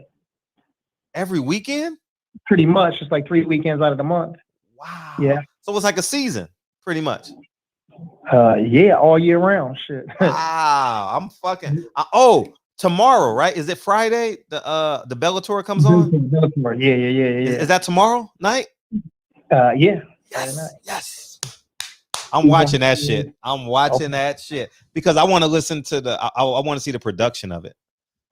Yeah. I want to see what that's like. The production's good. It's like UFC's got the best production, which is like they've been doing it longer, you know what I'm saying? So they've mastered how to get that shit done. But Bellator's is good though. That obviously referees are commissioned, so that's not anything. But the announcers, the ring announcer, the commentators, like all that, fighters, talented, all of that. Yeah. Dre Bug, he said, I knew it was on some shit. All right, yeah. Let's see. Deion Washington, salute Deion Washington. Ain't seen you in a minute. Jesus Cardenas, he said, Travis Singleton. Okay, got that. Brother Code 10 here. Let's see. DJ said, y'all was wilding. Mark Fraley said, I didn't want to pick sides. Man, come on, man. I'm going to side with Fred over me, man. Damn. Supposed to be my people. By the way, Birdman, I do believe in God, Birdman. I do. I just don't. I don't believe in religious structures. I don't believe in that. Yeah. Young Murph said, yeah, fake out. Aaron Butler 32 said Frampton really gonna win, no cheating. I mean, listen, Jamel Herring ain't he ain't nothing special, man. He's no frills. He reminds me of what's his name that just fought? Just add water. He's like he's like a pancake mix. Just add water. What's the brother that just fought? Just fought against not Omar Figueroa. Damn, what's his name on Golden Boy? Victor Ortiz. What's his name? Virgil Ortiz. What's his name? Yeah, that's him. He's that normal. Yeah, damn, I can't think of his name. Virgil Ortiz. Jamal James. He's like a Jamal James. No, Jamal James is way more exciting. No. Jamal James is better. I'm just saying he's one of those guys. Like he's not super fast like Gary Russell. He's not a bulldoze you like Sean Porter or EJ. You know what I'm saying? Like he's just really good, but not great. Well, I guess that's most fighters on here. Jesus Cardina said, "Who you guys got if Teofimo fights Gervonta Davis?" And the shit ain't happening. Yeah, that. There you go, bro. Yeah. Hustler's Home said that was messed up, man. We had to do something, man. Had to do something to get the excitement going. Oh, yeah. Mike Worry said, "Let me know. I got some room for Fred in my trunk." Oh, he can't wait for that. Oh man. Yeah. Let's see. I will beat Lopez over. Oh, I will bet Lopez over Davis. Okay. All right. Travis Eggleton. Yeah. TT said I was legit concerned. Yeah. I appreciate it. Thank you. Otis Miggle said, DB, you need an Oscar. Man, not an Oscar De La Hoya though. Shit. Yeah. DJ Aeon Jack, salute, cuzzo. When you coming back home, man? Been in Thailand for a minute. Yeah, you guys. Aeon Jack living his best life, man. I'm living my best life. I don't know if I'm you, nigga. Whatever that song goes. Yeah, living my best life for the Lil cuz I can't think of his name.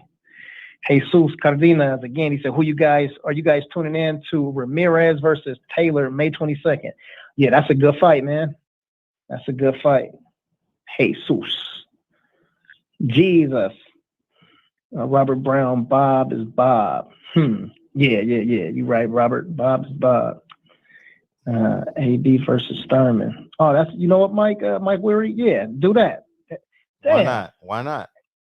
Man, ain't nobody paid attention to that. That's Mike Weary. That's a fucking genius. Genius idea. Genius idea. AB versus Thurman. Y'all both begging to fight. Both of you fat boys, don't even worry about a weight class. Y'all can fight at 150. Yeah, they both be happy with that. Yeah, they would. They would. Yeah. Part 4. What up? Let's see. Philip said I work nights though. All right. Let's see. What else we got in here? Big Tank said Fred did a horrible job of keeping a straight face. Oh, now it was horrible. He was fired because of what was said in regards to DB's premise about appreciating our people's contribution, our own. Yes, indeed. Shout out to Big Tank, the Sweet Science Examiner. Yeah. Let's see. What else? Let me see. Pound Sports Entertainment said, gotta blame the networks too. Yes, indeed. Yeah. Yeah, the networks too. Yeah. I don't really know how the networks work with each other.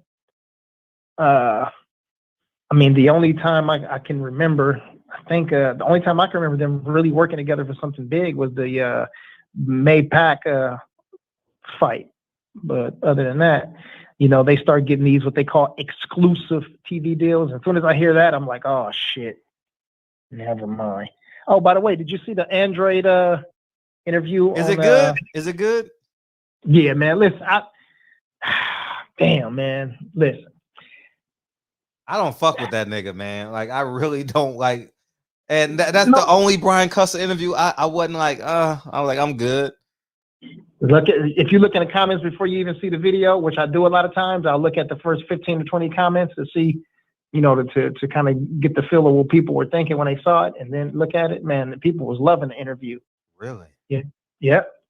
I didn't see one thing bad. I didn't see nobody talking bad about the interview, about Android or nothing. But man, listen, I've said this before, man. He's extremely talented, and I remember, I don't know, maybe 7-8 years ago, whatever. But it's so crazy because the 3 guys that I love to watch the most was Bud Crawford, him, and I liked AJ. Them was the three dudes. And I also Keith Thurman. Like those are I used to love watching those dudes box. I'm like, these guys are the future of the sport. All right, I'm gonna go. I'll listen to it by the end of the month. Yeah. And these dudes start acting crazy, weird, not accepting fights. Thurman running from EJ. Bud was still on because he was, they kept putting people in front of him, and I was like, all right, cool. And I was watching everything from during that time. I wasn't watching really 140. I was starting from 147 up to heavyweight, and I was really just watching Bud and 2 or 3 other people fight for a while. And yeah, they put what's the Russian name? They said he was scared of the tall Russian. Victor Postal, yeah. And beat on Victor Postal, and then they put the African in the ring with him. What's the African name? He body punched him and gut checked him. Ndongo, right.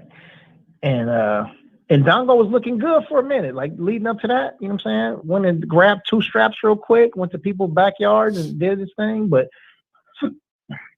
yeah, it turned out not to be nothing. AJ just started becoming more weird, and I was like, him and Deontay was always the thing. It wasn't ever anybody else. I never considered Tyson Fury. I liked Luis Ortiz, but never considered him to be the best one there. And then AJ started acting like a female, and when I found out a man could have a menstrual cycle, I'm like, damn, AJ, no more. And yeah, shit changed, but. Let's see, let me get these last ones out of here. Shout out to Pound for Pound Sports. I'm way backed up. Which one of them UFC? I want Andrade in the shop. Oh shit! Fuck. He'll come on. We'll get him. He'll come on. You definitely can get him. Money in the Ghetto. Which one of the UFC fighters can you beat up? He got a fight. Huh? He got a fight. We'll try and get him after the fight then. He got a fight coming up. 17. The quick answer to your question, Money in the Ghetto, shit, a whole lot of bantamweight and flyweights. I whoop all their ass. These just April 10. Oh yeah, the April 10 card. That's right. Next week. Yes. I'm excited for next week. Oh, Maurice Hooker. That's what I was thinking about. Thank you. I'm way back in the chat. Thanks. Mike Weary, boxer sparring. Man, I'm excited for next week, man. Is he the truth? Yeah. Or is he not? We'll find out next Saturday, dog. We're going to build that fight up next week. Who we got coming in next week? I think we light next week. Yeah. What's April? Mark Friend said I'm Switzerland. Yeah, we light next week. Oh, shit. Yeah, man. We got one guest next week. My editor's coming in. And Jack, I'm gonna talk about that on the boxing section after we leave here. Jerron Ennis next week. Yeah. Yes, I want to see that fight. I'm excited for that one. I'm excited for that one, dog. Yeah, that got me hyped. I'm good. Yeah. Yes. Dude, I want to see if he the goods, man. I've been following him since Showbox. Yeah, he looking like the goods, so we shall I want to see that. I want to see that shit because that motherfucker ain't nothing to play with. Lipinets, he ain't nothing to play with. He durable. Mikey Garcia beat him, but that is a good opponent for him. That's a good opponent. I'm interested. Yeah. Michael James said most of us used to be AJ fans. Yeah, man. Yeah, most of us was AJ fans. I was rooting for him against all the way up until the Deontay Wilder negotiation. Yeah, facts. Yeah, man. As soon as it hurts us to think that one of our dudes is a soldier. He's a rider. You know what I'm saying? He'd take a fade with anybody. and then to find out that he got a slit between his legs, man, that hurts. I'm excited for that. I'm excited to see him promote the fight too. I want to see it. Does he have the it factor? I don't know if he got the it factor for promoting, but because it's all about him next week. It's his coming out party. It's his confirmation. And I want to know, can he carry a fight week? I'm gonna watch him intently because I know he's gonna do a whole lot of fight hype interviews and fight hub interviews and all. So I'm gonna watch those interviews and I'm gonna see how he carries the fight because Lipinus don't know English, so we ain't gonna get nothing from him. But I'm very interested. I bet Joe Goosen probably gonna do the best interviews next week. Watch, because Jerron Ennis is kind of quiet, kind of coy, Yeah. I want to see. I want to see it. I want to see. I'm excited for next week. I'm excited for next Saturday. Next Thursday is gonna be a good show. Oh, it's PPD's birthday next Thursday, man. So get your pennies ready. Yeah, April 8th. It's her birthday. And we had a guest on, but I told PPD, I was like, I don't want the guest. She canceled the guest. So okay. Yeah, we're gonna party. Shit. Yeah. Party. Like it's 1999 for sure. So yeah, we need to do oh no. Yeah, don't make no sense. I was gonna say do it on both channels and play music and party and just have a good time, but I just realized shit that don't work. Said that channel on lockdown. Hey, I might lose that channel because I talk too much shit, and it's okay because I just want to get my own website. She said it'll be done tomorrow, which means no. But so I'm excited, man. Like I'm pushing. So, and then we'll just use YouTube to get to the channel. I mean, to get to the website, I'll still use it, but I know eventually I'm gonna get kicked off. So that's just it. So I don't care. Because y'all gonna know to come to right now. Because y'all gonna know to come to the website. You know what I mean? So it ain't gonna be no big deal. So yeah, that's a fake Andre in the chat. That ain't the real boo-boo. Oh nah, hell nah. Yeah. Nah, it's 3:00 where he's at. That nigga got to fight April, and I don't know who on that nigga card, dog. Who is that? I didn't even finish that thought of what I was saying. So yeah, Boo Boo was one of those dudes that I used to like too, and then once he didn't make the fight, I think it was with Jermell, I believe. Yeah, Jermell. Right, and contract stuff and this and that, blah blah blah. But then I think, you know what it might have been? He may have been like, look, I know Jermell was the truth, and I don't want to fight that dude, but I'll fight your big brother, though, because he always been on Maul. Yeah. Press conferences and everything. Right. You know what I'm saying? Right. And maybe he saw what David Benavidez see. Right. Right. You know what I'm saying? But I don't know. But yeah, check that out, though. I just dropped my link in there, man, so y'all can hit that link right there, man. Y'all can hit that link real quick. Hit that link. That link. Subscribe. And if you already subscribed, that's cool too. Go in there and watch 5 videos real quick. Ain't gonna take you but 10 minutes. How many subscribers you got right now? 405. No, 408. 408. Well, I mean, you can get at least 2 subscribers right now. Shit. Man, that'd be great, man. You know what I'm saying? Put the link in the chat. Can we get 2 people to go over there, man? 2 people go subscribe. Bang, bang. Bang, bang, for real. I promise he'll do a video by the end of the year. Yeah, brother Colton. Yeah, he poured out the week of the fight, but you know what, man? We can't hold that against him forever. Shit. I think now we've seen a whole bunch of dudes do crazy stuff now. So I just want to see, like, the dude is a hell of a boxer. He's one of the best boxers in the game. Pure boxers. So I want to see him get in there with somebody. He doesn't necessarily have the most power, but shit, his boxing skills, man, and his head movement, his feet movement, and places punches in good spots, and he throws with volume. He don't get tired, and shit, he always wants a decision, and he still don't look tired. So, yeah, that's it. And he overrated. Hey, Tank just put your link in. My brother, man. God, I love my brother Tank, man. Yeah. I know 2 people go over there, man, and go subscribe, man. Do that real quick. Abdul, go subscribe to DB. Yeah. That's my Islamic name anyway. So yeah, my bro. Let's see. Travis Eggleton, I ain't seen you on the channel before. You know what I'm saying? Good. I got a sub on this page. I ain't subbed on this page, so not on this page. I'm not subbed to you on this page.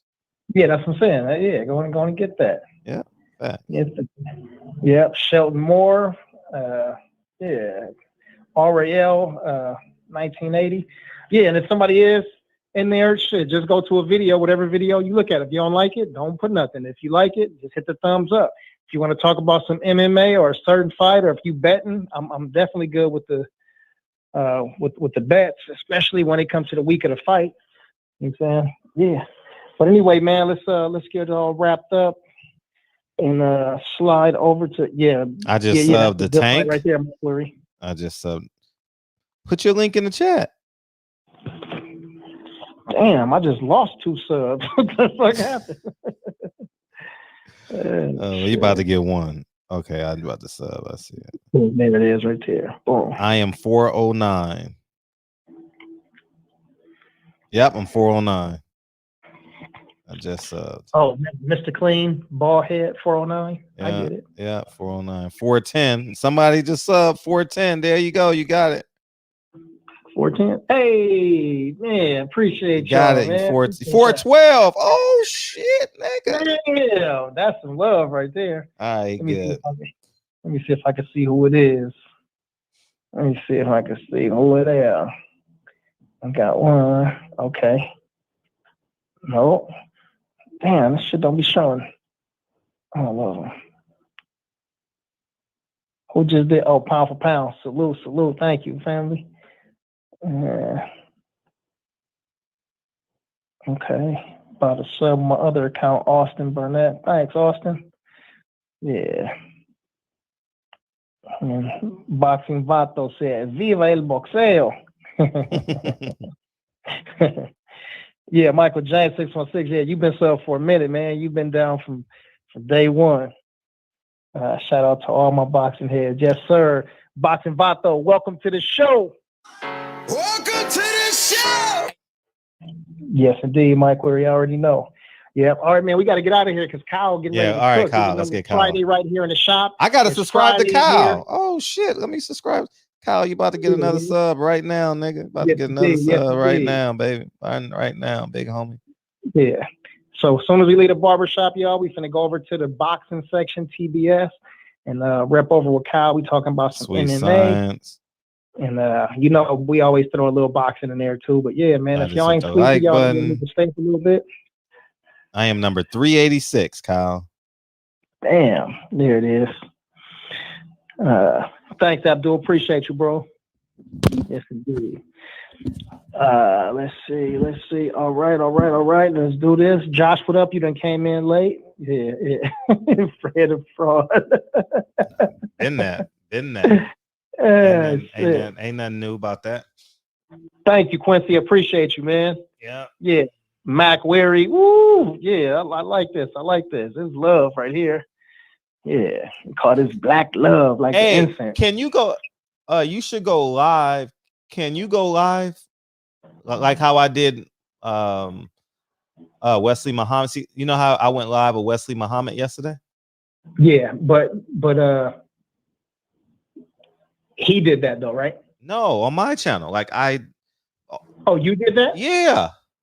Oh shit! Hell yeah! Yeah. So you can get the hours. Yeah. Hell yeah! Yeah. So every time I go live, you go live. Yeah. For sure. That's easy. Yeah. Anthony Dean, appreciate you.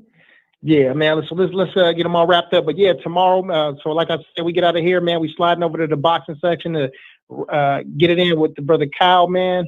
Talk a little bit more. Tomorrow we are not here, but there's a Bellator event tomorrow. So if y'all want to see some MMA, Bellator MMA on Saturday, Carl Frampton and Jamel Herring getting down. On Sunday, we back here in the shop. We got a guest on Sunday? No. Hello? No. Okay. Cool. So it's just the family again, man. We getting it. And yeah, we April Fools you mother lovers. Yeah, man. So who you want to get some love to real quick, Brody? Robert Brown gets some love. Robert Brown. Give Kyle some love, man. I appreciate you. Tank said I was I had dyslexic when I was defining my words, man. Eli Zachary gets some love. Anthony Den, he just subscribed to your channel. We'll give him some love. Boxing Vato. Do you have a letter as a belt buckle?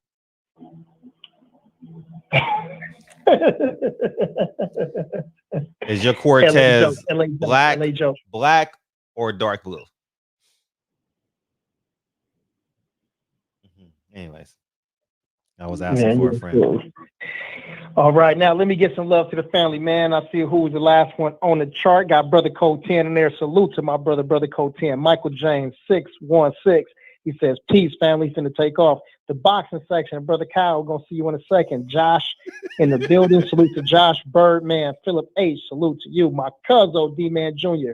Philip H. We see you in there. Let's see. Robert Brown. He said, peace, fam. Sub to DB a minute ago. Yes, Robert Brown. Appreciate you. Let's see. The Sweet Science Examiner. My family Tank right here. South Central Brigade. Eli Zachary talks everything. My good brother Eli. Appreciate you, man. Anthony Dean. Salute to you, man. We appreciate you. Love is the word. Hey, I can go live on 3 platforms per show. So I'm telling y'all, if y'all want to get y'all hours in, shit, you know what I mean? Like, why not? I can go live. I just learned that yesterday. So yeah, me and Tank. Yeah, that's what we'll do it. We'll do it. Then when y'all get your hours, we'll go somebody else. So we'll just keep on recycling them. We'll go Kyle, and then we'll just keep on recycling them. Yeah, we'll do it like that. Easy work. Yeah. Love is the word. Took off early. She said, good night to all. Sweet dreams. Sweet dreams. Sounds like it's Christmas. And to all a good night. Merry Christmas. Boxing Vato. He said, what we talking? Thurman. Salute to you. Boxing Vato. Mac Wavy. Yeah, Mac Wavy in the building. Quincy Wesley in the house. Josh, my brother Yova, represent Cali on the other side. DJ in the building. We finna see you in a second. Let's see. E1K, salute to you, my good brother Abdul, 1992. Shouts out to you. Pound for pound, sports entertainment, sub. Catch Money, salute to you, and welcome to the show, Catch Money. Welcome to the show. Welcome. Welcome. My brother Mike Weary the Great, keeping us on our toes. Austin Barnett, big shout out to you. Picasso holding it down on the Texas side. Oof, my brother. D in the building. Most avoided boxer of all time, Demetrius Boo Boo Andre. He said he offered me Jamel for the fight 160 belt, and Jamel is ducking. Okay. Okay, brother. Appreciate you for being in here. Yeah. Jason Jadui. Shout out to Jason. Boxing Truth Serum, Cuzzo. D-Man Jr., Cuzzo. See you. Yeah. Well, Kevin Brower, man, I appreciate you a trillion times. Dave Jack, Detroit, 313 in the house. Jay Gibson, salute to you, my brother. He said Bomb Squad. Shelton Moore. Let me see, make sure we ain't missing nobody, man, before we get out of here. We got Mike Wary. Yes, we got you too. Yeah, and I seen TT. I know TT is still. TT, you still in here? TT. Salute to Queen TT as well. And I know Patricia Shelton be listening in. Sometimes she just don't comment as much. But shout out to the Queens, Patty Dean and Patricia Shelton. Let's see. Boxing Vato. Nah, I just got rid of it. He said he just got rid of his buckle. Oh, he did? That's funny. Jarvis Johnson, King JJ to slid back in here. Philip H, man, we finna take off. Let me see. Ernest Young, my brother, he said, make sure Fred is enrolled in the concussion protocol. Yeah. We did last night. After last night, we went and took him down there. Dre Boog, salute to you, man. I think we got everybody. OTT said, yeah, there she go. Salute, Queen TT. All right, man. It was another great show, man. Shout out to everybody who ain't here. All the OGs, Deacon 305, Donald now, the 66-year-old. How he doing? You said, how you doing? Yeah, he's good. He's good, right? Yeah. I haven't talked to him, but yeah, I'm pretty sure he's doing good too. And OG Asia Math, man, all the OGs, and brother Reggie Owens, no, he probably just busy or tired, from running around for a year. Taking a nap? He finally taking a nap. He came here for a hot second. Yeah. Uh-huh. Look, JJ said, man, I had to walk off when y'all was bickering. Yeah, I saw that. Asia Math was calling me and texting me right away, like, no, y'all got to squash this, man. Hey, Big Packers texted me. They like, hey, man, y'all, no. Hey, I was like, are you sure? Like, for real? I'm like, nigga, I was like, man, that's a big one. Shit. I love it though. Well, man. we won't be able to do it next year. I'll tell you that much. We're gonna be able to do that next year. Yeah. But Peoples Hernandez, and I know if my big bro, if he ain't on here, Where ain't Poncho at tonight? Where he at? Yeah. I don't even know. That's what I'm saying. Big bro, you in here? Hey yo, big bro. Yeah. Hey yo, big bro. Talking like he in the other room. I know. Poncho. No, he ain't in the room. So. Yeah, he gonna be listening tomorrow. He always catch all of the show. He appreciate him. Appreciate him. Yeah. Bird, man. Anyway, Peoples Hernandez, man, we finna rock it and get out of here. Play the song, Fred! That's who's gonna say play the song, nigga.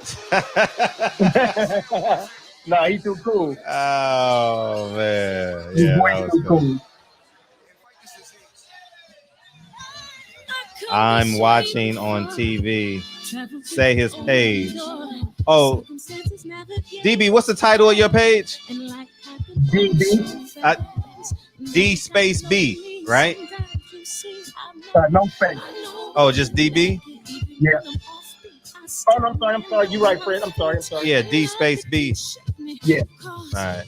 D space B. Let's see. Yes.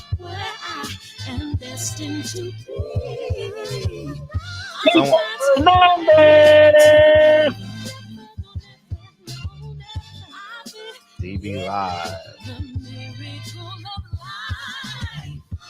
Lies to play with no rehearsal. Take it personal.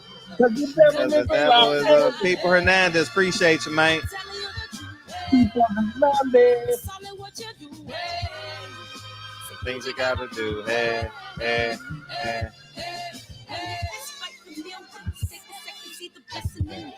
When much expected, much is given. What's up, Kyle? Live talking shit.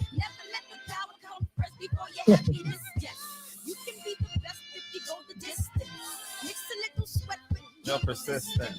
You know that the best things are never instant. Just shine on that and see your brilliance. Get up, open up your eyes now. It's the moment of truth. No backing down. This nigga name is YouTube channel is called DB. Oh my god, damn, man. Hey, that shit is so funny. Hey, when's the last time? Rob G ain't been here all week. Where he at? He came in was that earlier today? He did? All right, he good. All right. Hey, when was the last time you got some pussy? That shit was funny as hell. Man, that shit funny. You gotta give back. I gotta bring the second camera back now, man. It's time, man. Shit, I'm gonna work on that shit. I ain't buy that shit for nothing. Yeah, I gotta use that shit. No, ground. Yeah, so what's gonna happen is I'm gonna send you my Sunday. I'll send you my email, and then it gives you a code, and then I just type it in, and then you pop in. I just learned that with Wesley Muhammad, so that'll be cool. Yep, I can do you and Tank. Take it personal. Because the devil is a lie. Hey, telling you the truth. Hey, it's all in what you do. Hey, something you gotta do. Hey. I use. What cameras do you use? I was just about to tell him. I use a Logitech, the newest Logitech, whatever it is. It's a webcam.